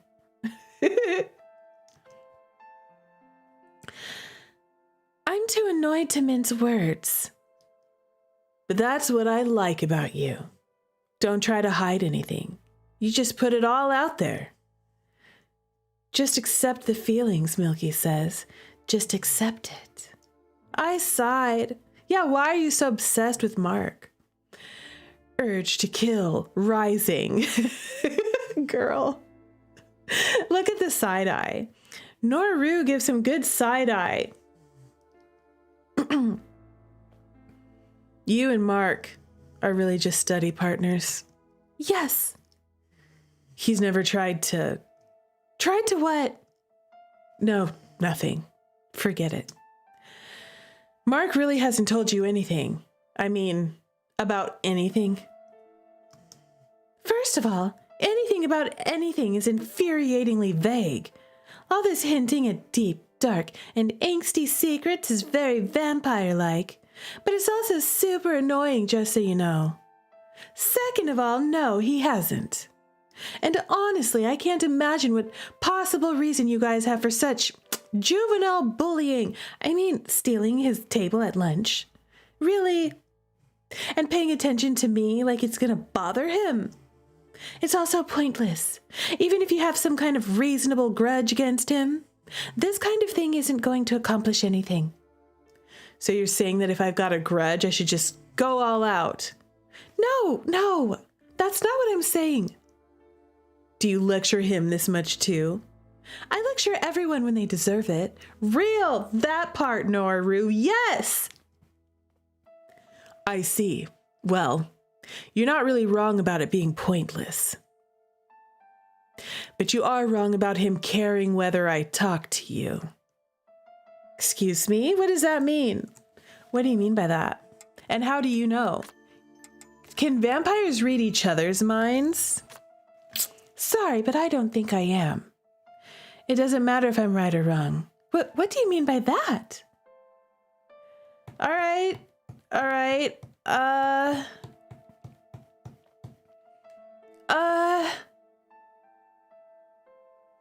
We're going for a bad ending. I have to say something stupid. This is like the answer that would be most reasonable right now. It doesn't matter if I'm right or wrong. Okay? We're going for a bad ending. I probably need to do this one. What? Huh? You know, that kind of thing. That's how MC needs to be right now. Huh? What do you mean by that? It was strange and annoying, but my heart gave a little leap at that. I tried to immediately quash that little feeling. Given the circumstances, it was more evident than ever what a bad idea it was to fall for Marc. Actually, I don't want to know. Just leave me out of your whatever. I started up the stairs away from him, but he followed and caught me by the arm. What is it with you men and grabbing me by the arm? What is it with that? Stop it. Do you like him? No, I don't. Let go of me. Yeah, he released me right away. Listen, I know you think I'm just being petty so I can bully someone I don't like, but there's a real history there. 2 years ago, things got really bad, thanks to Marc's cousin, and they had a really similar upbringing. I don't want to see a repeat of what happened back then. So if you're starting to like him, take it from me. Just give it up. He's not someone...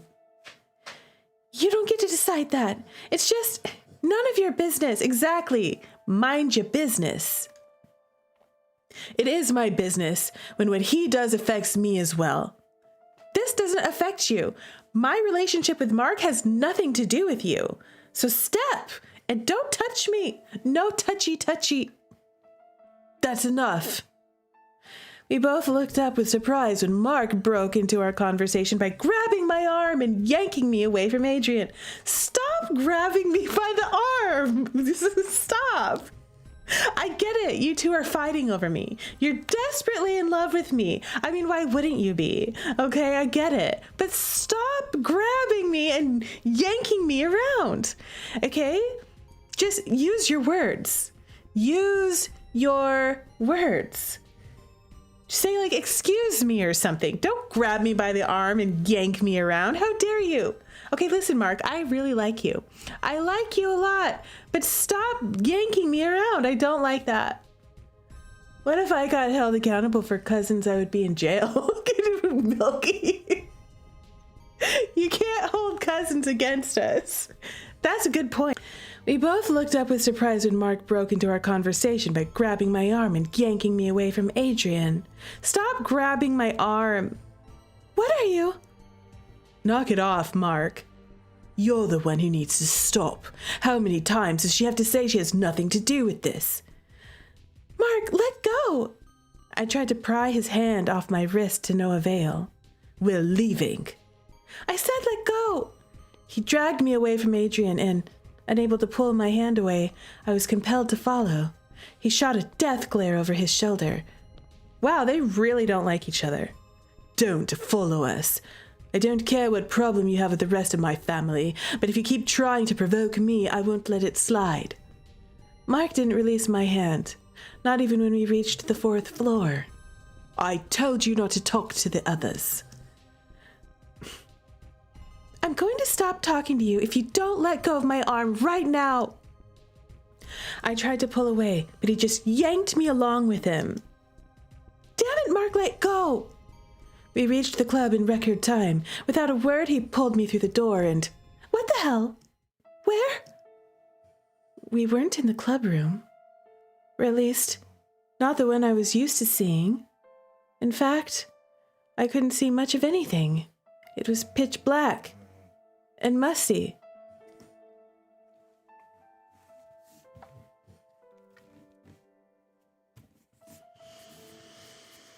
Y'all, why are we alone, dragged into a storage closet, in the dark, where no one can see us or find us? Here's what's about to happen, y'all. I have 2 guesses, okay? All right, we have 2 guesses. Either we're gonna fight and then start making out hardcore in the closet, or he's gonna lock us up in here yandere style, okay? And then be like, I can't let you out of here because you're a danger to yourself and everyone around you. I'm doing it for your own good, okay? He's either gonna make out with us, or he's gonna lock us up, or maybe both. Jambi says, literally laughing my arse off. You know what? I wouldn't mind it if it was both. I'm not gonna lie. Hi, Marc. You look so cute when you're angry. We weren't in the club room. It smelled like cleaner. Are we in a storage closet? Is it the janitor's closet? Some sort of supply closet?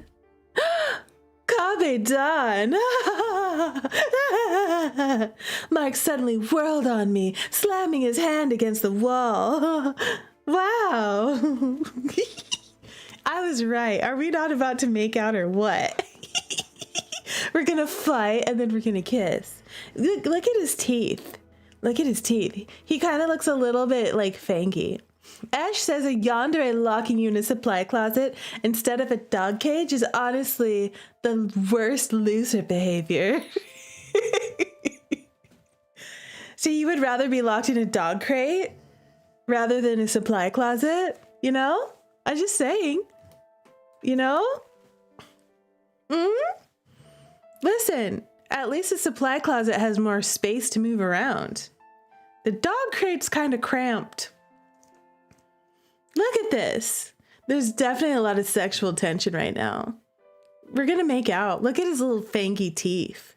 Look at his eyes are glowing. Yes, Marc.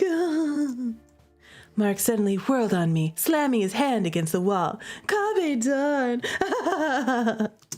He held me there, pinned tightly between him and the wall. Yes. Ashbury says, as a yandere, you have to have either class or creativity, otherwise you're just a loser. Milky says that is true, Ash. Oh, God. Oh, God. Milky says, I would like to be locked in a library, thank you. Like Beauty and the Beast, Milky, you could be Belle. You know what? Both of y'all are yanderes. Ash is a yandere and Milky is a yandere. Like, real. Seriously. That's truth. I didn't know you were a yandere, Ash. I knew you were a fae. You're a fae and a yandere. Well, I guess that makes sense why you're laughing in the corner and summoning your dark army. I told you not to get involved with that strange cryptics. Adrien doesn't fit my definition of a strange cryptic. He's a classmate and a vampire like you. Most fae are yandere to some degree. You know, that was the case when we were playing a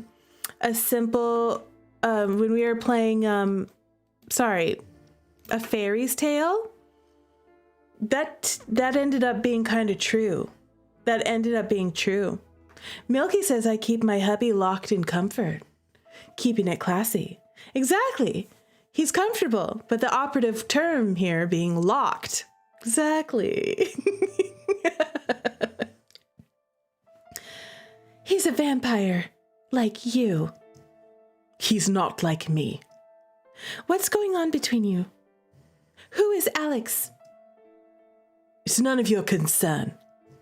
It is my concern if I'm going to be put in between the two of you. I didn't exactly ask for this. You shouldn't have talked to him then. Get off me! I tried to twist myself out of his grip. He was having none of it.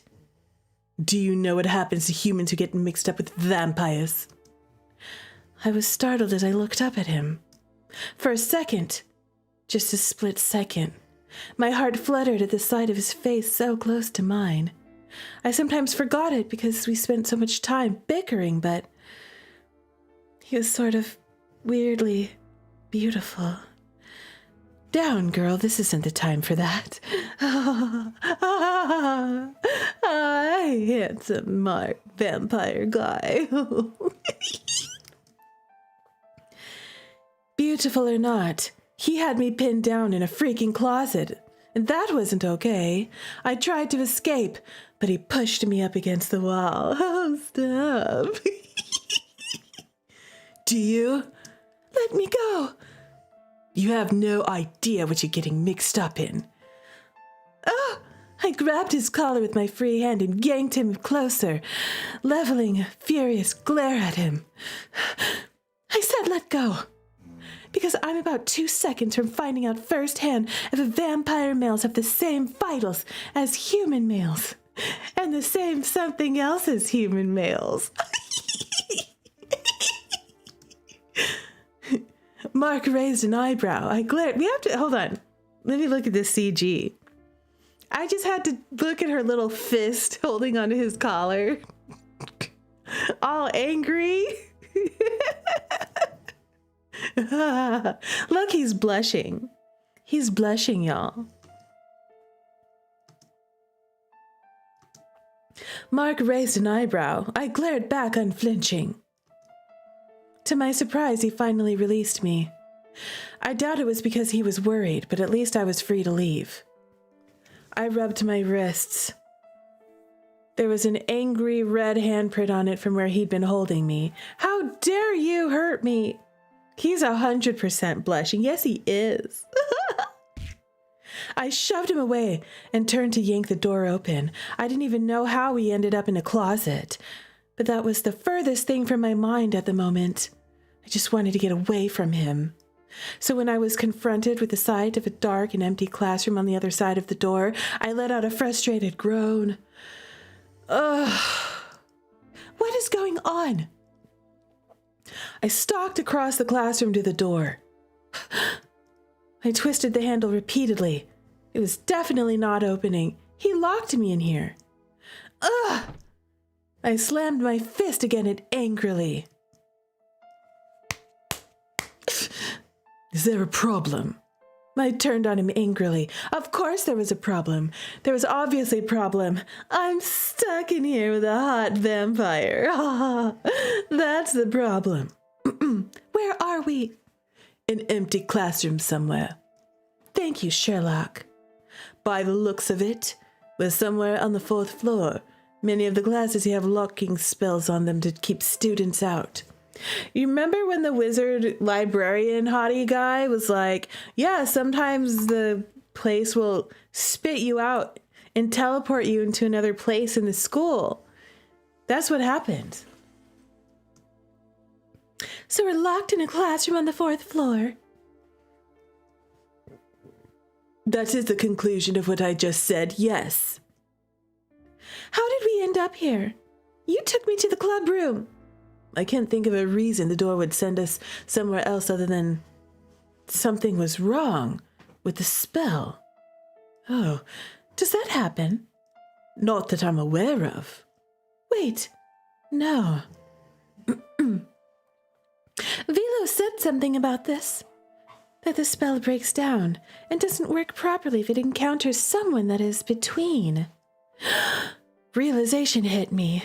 Oh my God, I'm gonna kill him. Kill whom? Spencer? Velos mentioned the spell breaking down because we were discussing my brother. You think your brother was in the club and that's why it sent us here? Maybe. Probably. No, I'm certain it has to be it.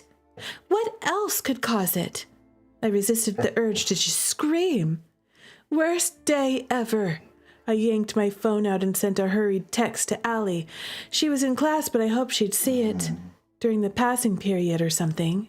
I stared at my phone screen as the loading bar froze halfway. Ugh, my texts aren't going through. Why aren't my texts going through? How should I know? Perhaps it's because of the locking spell. How does that make sense? I'm not a wizard. Well, you're also not helpful. Can't you jump out of a window or something? Go get help. Are you interested in jumping out the window to go get help? You're a vampire. You have vampire powers. Real. They don't include jumping from a 4th-story window in broad daylight and walking away unharmed. Well, if you can't do that much, you need to stop acting like you're so superior. I wasn't aware that was the benchmark for superiority. Well, now you know. MC. Noru. Marc let out a long, slow breath. He's like, Jesus, take the wheel. This is how everyone reacts to Noru. You love Nora, so do I. All we can do is wait for someone to notice we're missing and come find us. I would recommend you calm down, so being stuck in here together is bearable for both of us. Don't tell me you are calm. Fine. Fine.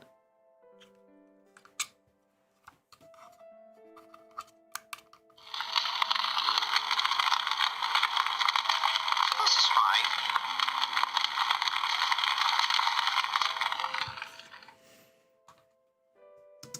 I slumped against the wall and tried texting Allie again. I really hoped someone realized we were missing soon. Chapter 4.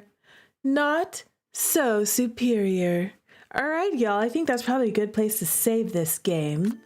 We need to save it. Yes. Wow. Oh my gosh, it's getting good. I'm going to keep going, like, maybe I'll give it another 30 minutes because I kind of want to see what's going to happen in this room. I can't leave right now. I did have to save it, though. I have to save it at the chapter markers and at decisions. But I want to know what's going to happen in here. Yes. Ash, if I had made different decisions with my life, is that the scene where they would have their first kiss that I missed out on? Oops, I pressed the wrong button. What am I doing? Okay, here we go. We're going back. We're returning. I want to keep going. I don't want to stop. At first I was like, oh, I'll stop at the end of the chapter. We'll just do one chapter today. And look at me. I can't put it down. I want to know what's going to happen. Look, it's Thursday, October 21st. I tapped my finger against the desk as I turned another page. Still hadn't found a single useful tidbit. I had scoured most of the book, but nothing about sleepwalking. And without my journal, I couldn't check my notes or anything. What a waste of time. I flopped back against the wall, having abandoned the desk I'd been at before when my legs started cramping. Picking up my phone, I tried one more time to text Allie, but like all the other messages before, it didn't go through. Not only are we trapped in here, but we also don't have any cell phone reception. How are we going to live like this? I tossed my phone back in my bag and lightly butted the back of my head against the wall, wondering if we were just going to be stuck in this room for the rest of eternity. 5 years from now, they'd get the door open and they'd just find 2 skeletons. The smaller one would have its bony hands wrapped around the throat of the larger one. Listen, he's gonna live longer than us. You wanna know why? Because we a snack, okay? He's a vampire, you know, and he's fangy. And they'd spend the next year trying to solve the mystery. Ugh. Do you have to make so much noise? I glared at him. Maybe the person who got stuck in here should stop complaining every time I make the slightest sound. Stop whining. It's just a thought. I wasn't even making that much noise. The final bell of the day, thank God. Now that school was over, maybe someone would notice we were nowhere to be found. The dramatic anger of teens. I gave Marc a sidelong look. You know, you never explained why you went all caveman on me in the first place, and I hope you know I do expect an explanation. He glared at me. Ooh, scary vampire glare. Whatever shall I do? I huffed in annoyance and draped my arms over my knees. If he hadn't dragged me into the club room, this wouldn't have happened. Probably. Well, then again, if it wasn't Marc, I might have ended up trapped with Adrien instead. Ooh, that'd be horrible. If we hadn't been interrupted and he followed me to the club, then he and I would have ended up in the storage closet together.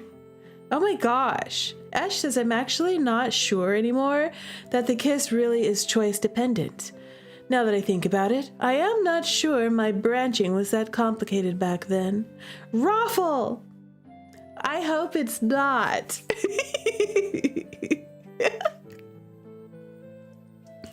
But now it sounds like your branches are complicated now. At least Adrien's more pleasant. To me, anyway. Though I still wasn't keen on being thrust between him and Marc. Saying of which, I shot Marc a sidelong look. What does Adrien have against your family, anyway? Marc didn't answer, of course. I'm going to keep asking until you tell me. You don't get to drag me around by the arm, yell at me, and then not give me an explanation. Oh, and the slamming me against the wall thing? Yeah, you can't do that either. No. And if you won't tell me what's really going on, I'll just go ask Adrien, or Elliot, or anyone else who'll answer. Yeah, take that. Okay? If you don't tell me, I'm going to talk to Adrien. Because I don't get why you... Marc abruptly covered my mouth with his hand. Don't do that. Stop. Rude. Please, stop. talking.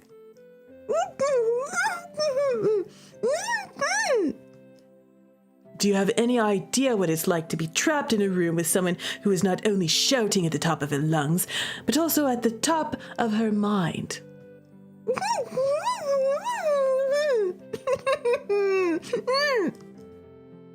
Even when you finally stop talking, you keep screaming your thoughts at me until I think I'm gonna go insane. Then answer my questions, you jerk. He let out a long, frustrated sigh as he removed his hand from my mouth, but he didn't move away. Instead, his hand slid gently over my cheek.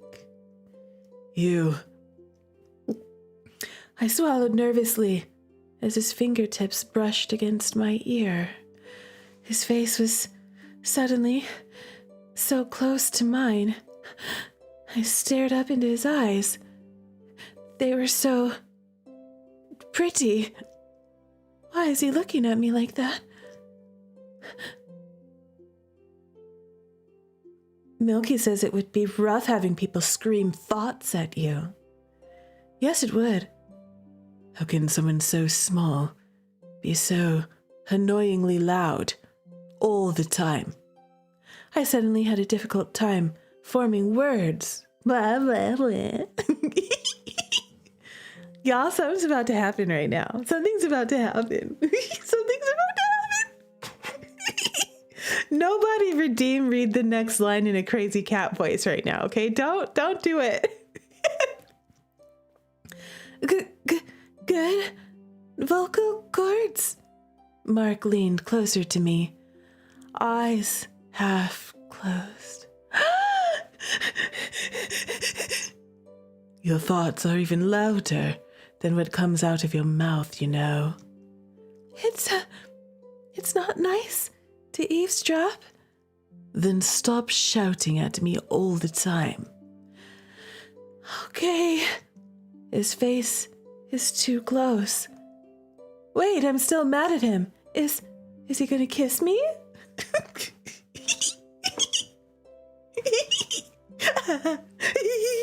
I have to say that. Kiss.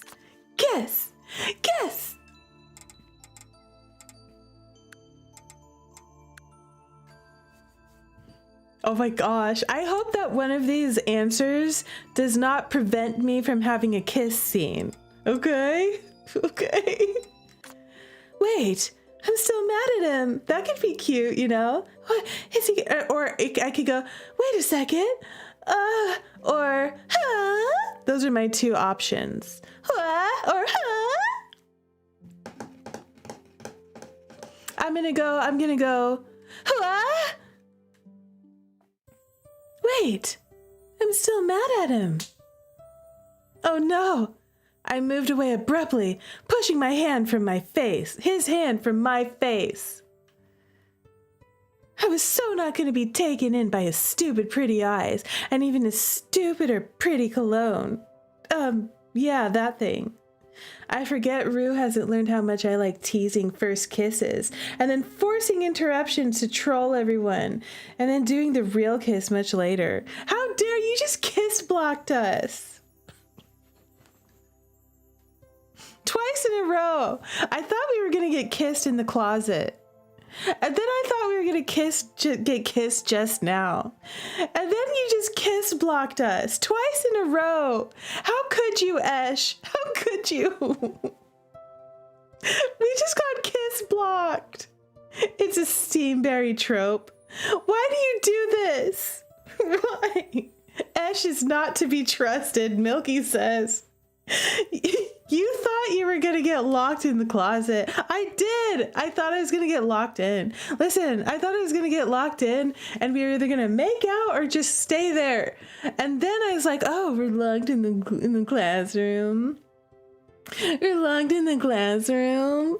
Oh, I got Kabe donned, okay? Kabe donned me. He got real close. He's this close to making out with us. And then you kiss blocked me. How dare you? How dare you? I'm so mad. I was not going to be taken in by stupid pretty eyes and his even stupider cologne.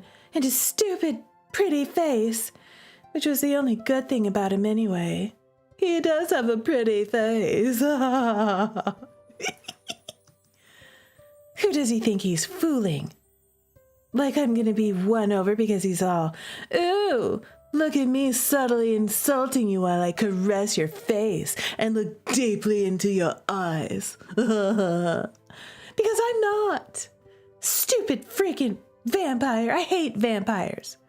At first he looked a little surprised by me pushing away, but as I watched, something amazing and slightly terrifying happened. What? What? For the first time since I'd known him, he broke into a proper laugh. Oh, that's so cute.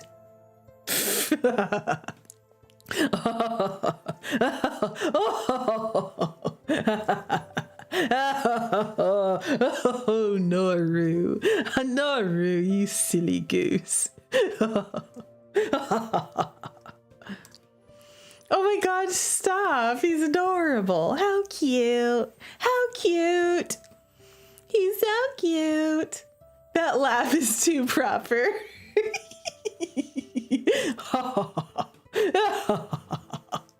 Yes. Yes, Noru, I'm desperately in love with you. I tried to kiss you, but you blocked me. You slapped my face away. You slapped my hand away. I guess I'm no match for you.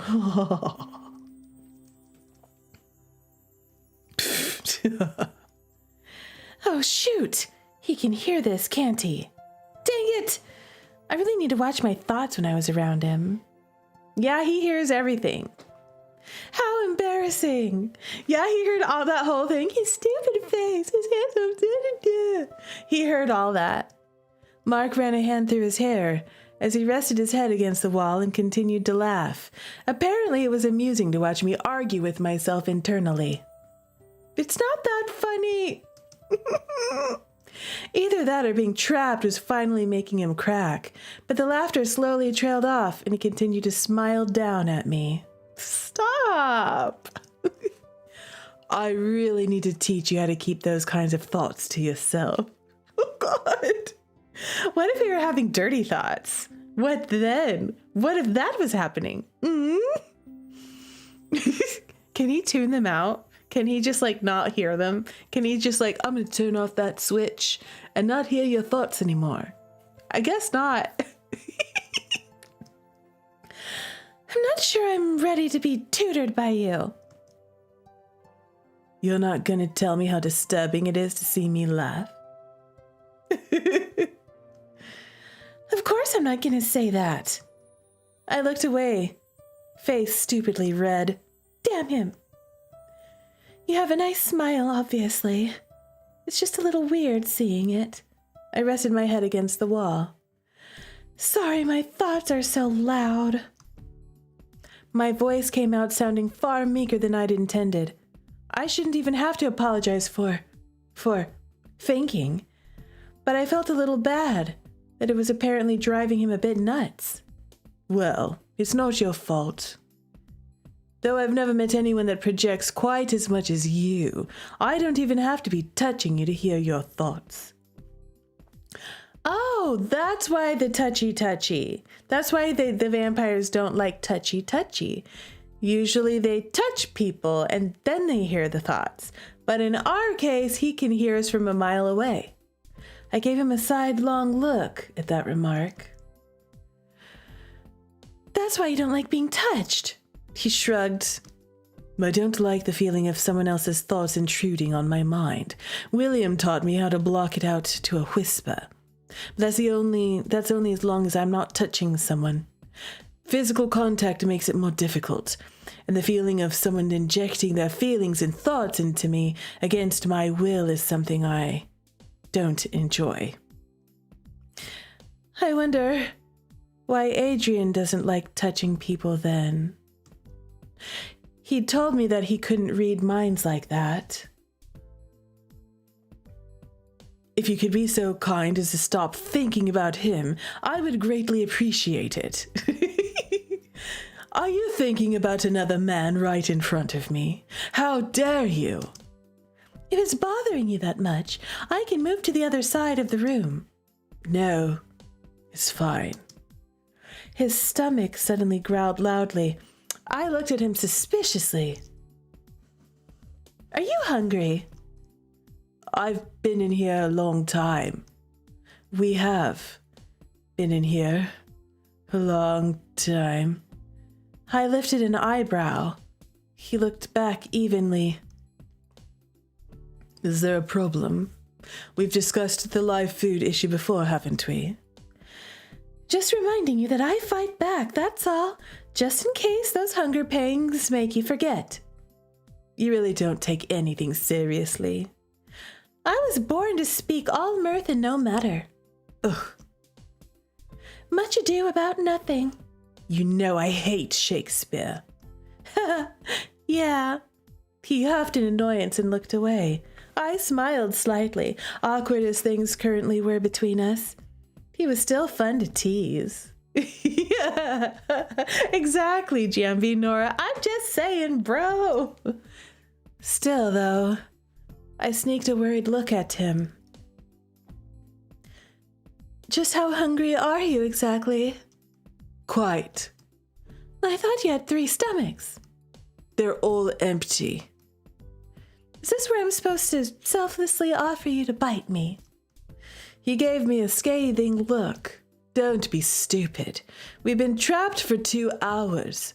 We're not quite to the point of eating each other for survival yet. It's not the Donna party yet. Because what is a vampire if not a glorified cannibal? He said that, but just how hungry was quite hungry. Maybe I should retreat to the opposite side of the room anyway. Then again, that wasn't going to help me if he decided to have a sip. Well, would it be so bad if he had a sip? You know, just a little one. Just a little bit. His stomach growled again, very loudly. Is your society always this dramatic about everything? Marc sighed quietly, turning to me again. I'm not trying to be dramatic. Then you must be a supernatural at it if you can do this well without even trying. Between your loud stomach, all your stomping around, glaring at people, and yelling at me. Not to mention you and Adrien both being weird about each other. The drama-o-meter has been off the charts later for days. Off the charts already. Drama-o-meter. It's a thing, definitely. Ugh. If you keep sighing that much, we're gonna have to start worrying about all the oxygen being displaced by carbon dioxide. Well, can't you open a window? I'm surprised you even know what carbon dioxide is. God. I'm not that awful at science, I'll have you know. I just don't enjoy it particularly. She's like, you have a point. But stop, okay? I'm not that dumb. If you weren't awful at it, you'd realize that if oxygen became a problem, we could always try to open a window. That's what I just said. We shared a look. That's how we can escape. Why haven't we tried to open a window to call for help yet? I don't know about you, but I assume the windows are sealed by the same spell on the door. I jumped to my feet and started across the room. We don't know that! Marc stood as well, but he just leaned against a desk to watch me wrestle with the blinds. Then with the window itself, it wasn't budging at all. Ugh! Even if you were to open it and get someone's attention, it wouldn't help unless it's someone who knows how to deactivate the seal on the door. If the windows are sealed too, then even when the sun sets, you won't be able to get out of here. It would seem so. Want to try throwing a desk through one? If it comes to that, we can try, I suppose. Can you lower the blinds down? It's hurting my eyes. Oh, sorry. I quickly lowered it again. Thank you. Sorry about that. I forgot your eyes are a bit sensitive. You can't even recall something that simple, but you insist on me explaining the complexities of vampire society to you. Oh, don't pretend there's some deep and mysterious reason you dragged me into a supply closet. The supply closet part was unintentional. You know what I mean. The stupid, I don't know, rivalry between you and Adrien. Why is he so determined to annoy you? Why are you so quick to raise to the challenge? And whatever heck the reason is, I'm in between it all. That's what I want to know. Marc let out an exasperated sigh and crossed his arms over his chest. Ugh, God. My parents have made several decisions that have annoyed a portion of the vampire community. More than annoy. Some see them as traitors, especially in the younger generation. The younger generation, meaning Adrien and his friends? Correct. When my parents helped found the NPRA, it was seen as a betrayal of our society, especially since their reasons were to quash a sort of uprising of vampires. Vampire uprising? Decades ago. It's just a part of history now. At this time, certain circles within vampire community that had lofty ideals about vampires taking their place at the top of society. They would have upended human society when they revealed themselves, and it would have led to a lengthy and violent conflict, no doubt. So they wanted to enslave humans, basically. Wow. That was stuff straight out of fiction, wasn't it? I'd had no idea there was ever anything like that. I really needed to brush up on cryptic history. At any rate, my parents and several other prominent families worked with the government to stop the conflict before it started. They founded the NPRA. And that was when cryptics in this country began to face regulations regarding their interactions with the human world. Oh. There's always been contention over the laws we face, the fairness of them, and why we bother to put up with all of it. Most of the laws that exist favor humans over paranormal species. But you said your parents helped establish those laws. Some of them. But that doesn't mean that others in our community agree with them. When my parents began a company aimed at providing for their unique needs of vampires and other cryptics, it was seen by some as exploitative. Wow, I'm having a hard time reading that. It was seen by some as exploitative. The end result is that my parents have many enemies. There are plenty who support what they've done, who believe the regulations protecting society are fair. There are many who do not, like Adrien. Like Adrien? My family have been pariahs to some in our community for nearly a century. Older vampires have come to accept it. Younger vampires question our situation. I mean, I get it. Questioning the status quo is normal, but that was your parents, not you. I'm disliked by association. That's what Adrien said. Well, he left out the details, just that it had to do with your family. But still, why are they suddenly lashing out, stealing your table and all that stuff out of nowhere? If this is some kind of decades-old grudge, then why are they only just now being jerks about it? The catalyst for that was you, but the tensions have been building for some time. So there's more to the story than just the NPRA thing.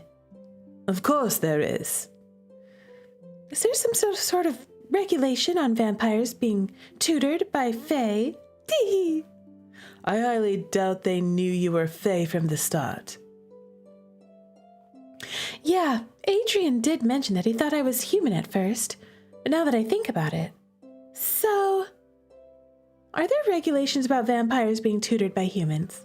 Of course not. It's something about Raven, isn't it?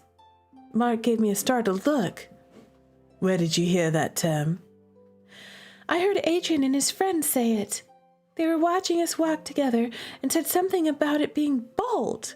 It kind of stuck with me, given everything else that's happened. That must be related, right? Marc slumped slightly, staring past me at the wall. I suppose it would seem bold of me to walk down the hall with someone I'd marked as prey. Oh, I opened up something in the journal. Marked as prey? That's what a raven is. Basically someone you plan on eating. More or less. And apparently he believed that's what I was doing. And were you? You better not have been. That's completely ridiculous, frankly. Wow. I don't know if this choice matters. And were you? I mean, is that what I am to you? Prey? I wasn't consciously treating you that way, no. Which just means you may have done it unconsciously. He shrugged. If it was unconscious, then there's no way for me to say for sure, is there? I guess not. But that would just mean that what Adrien said was true, that vampires only dealt with others in terms of prey and predator. You can't be upset about that. But at our core, vampires... you can be upset about it, but at our core, vampires are predators. We are higher on the food chain than humans. Humans do have emotional connections to creatures lower on the food chain, you know. Humans are not vampires. I don't know how you can possibly live in a world full of humans and never create any sort of deep relationships with them. Why do you care? You're not even human. I looked away from him, frustrated that I have no answer to that. I might not be, but I felt human. And besides, what about William? He and Marc were friends, or so I thought. But if Marc only spent time with him because he was prey, then it just means Marc is actually completely alone here, isn't he? The way he ate lunch alone, or kept people at arm's length. Was that all just his way of stopping himself from getting close to people who were just prey? Why would Adrien care if I was just prey to you anyway? Don't you care? I'm not asking about me. But I am. If you found out I viewed you that way, would you really just casually shrug it off?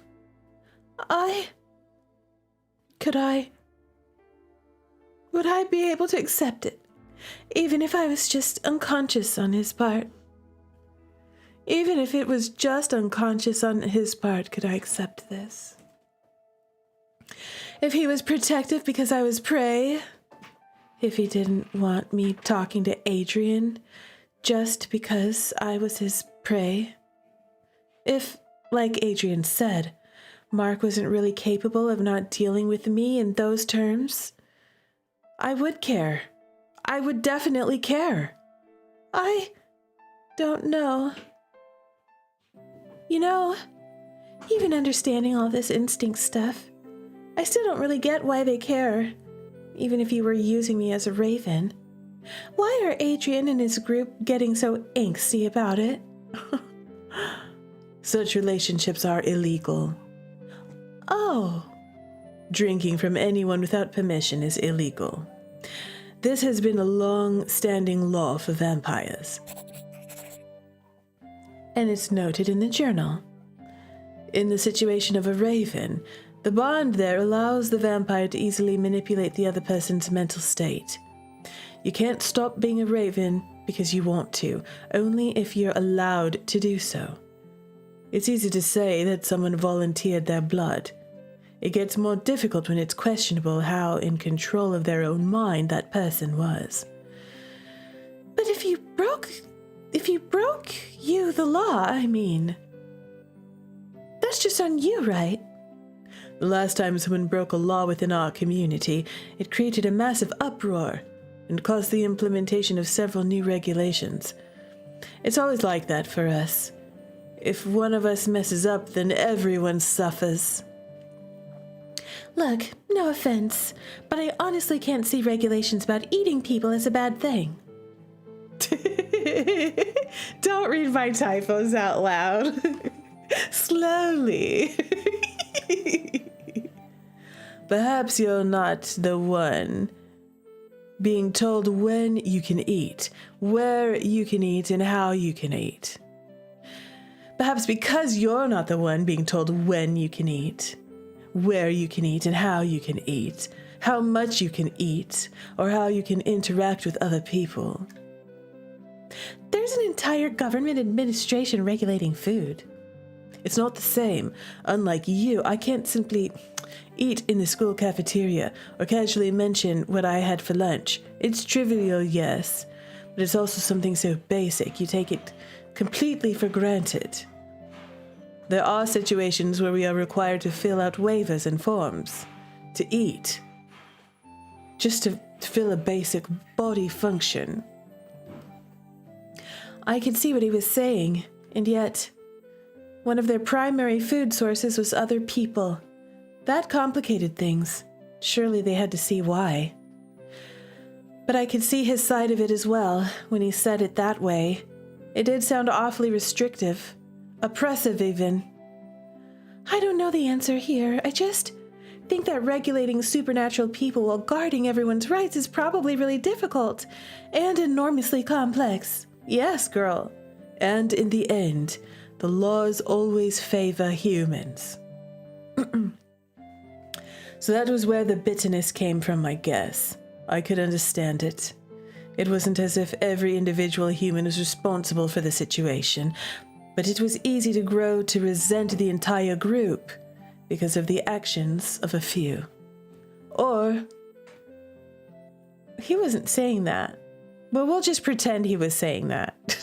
We're gonna wrap up soon because Rue is getting tired. Or because it seemed like they were favored. The ignorance of those who didn't know they were favored was probably equally frustrating. Even learning all of this, I had some unanswered questions.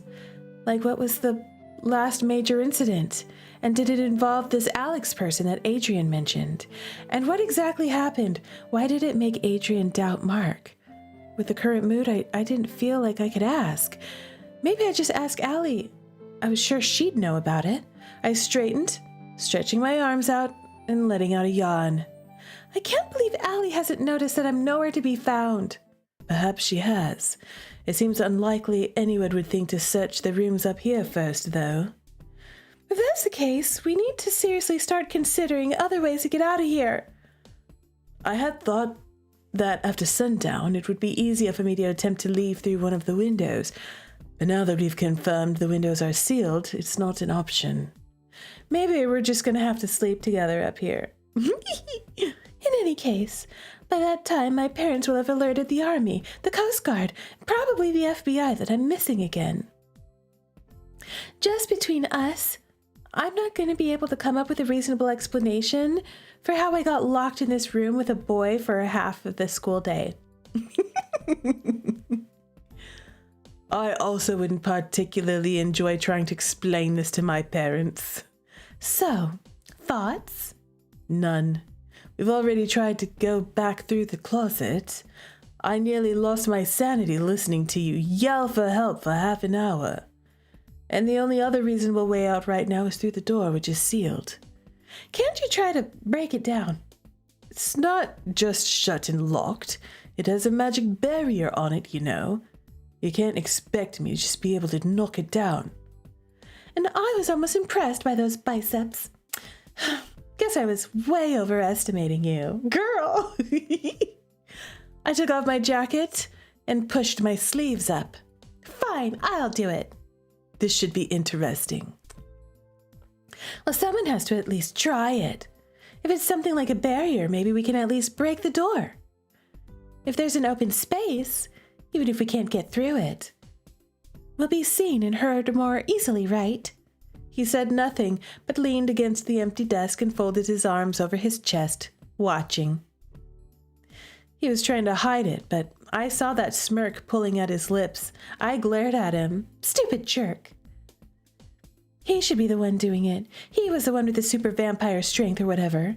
Not to mention that even without vampire powers, he was twice my size. He raised an eyebrow. I'm hungry. Is that a threat or an excuse? We're like anyone else. Our stamina and strength lessen when we're hungry, far more dramatically with us than with humans. Pfft. I'm hungry too, and I'm not whining nearly as much as you are. You've done nothing but whine since we ended up here. That's true. That's true. I glared at him and lifted my foot, aiming for the side near the doorknob. Shut up! Shut up! I brought my foot down hard. To my surprise, the door flew open, causing me to stumble forward. It slammed into something, then bounced back, whacking me in the face. Ow! Huh? Ow! Wait, who was that? I glanced up as I regained my footing. Peering at me from behind the door, I saw a vaguely familiar shape. Adrien? Oh my god. Okay, y'all, we're gonna stop there. It's a cliffhanger. We got out of it. We can get out of here now. Oh god. Unless the door slams shut and now all three of us are stuck in here together, which would be hell. Hell for MC and all of them. Oh my god. Oh my gosh. We're saving it right here. Okay, y'all, we did the thing. I can't believe it was Adrien on the other side. I thought it was going to be our twin brother or something. Or maybe our bestie. That would have been better. Oh my gosh, I can't believe that happened. I cannot believe that happened.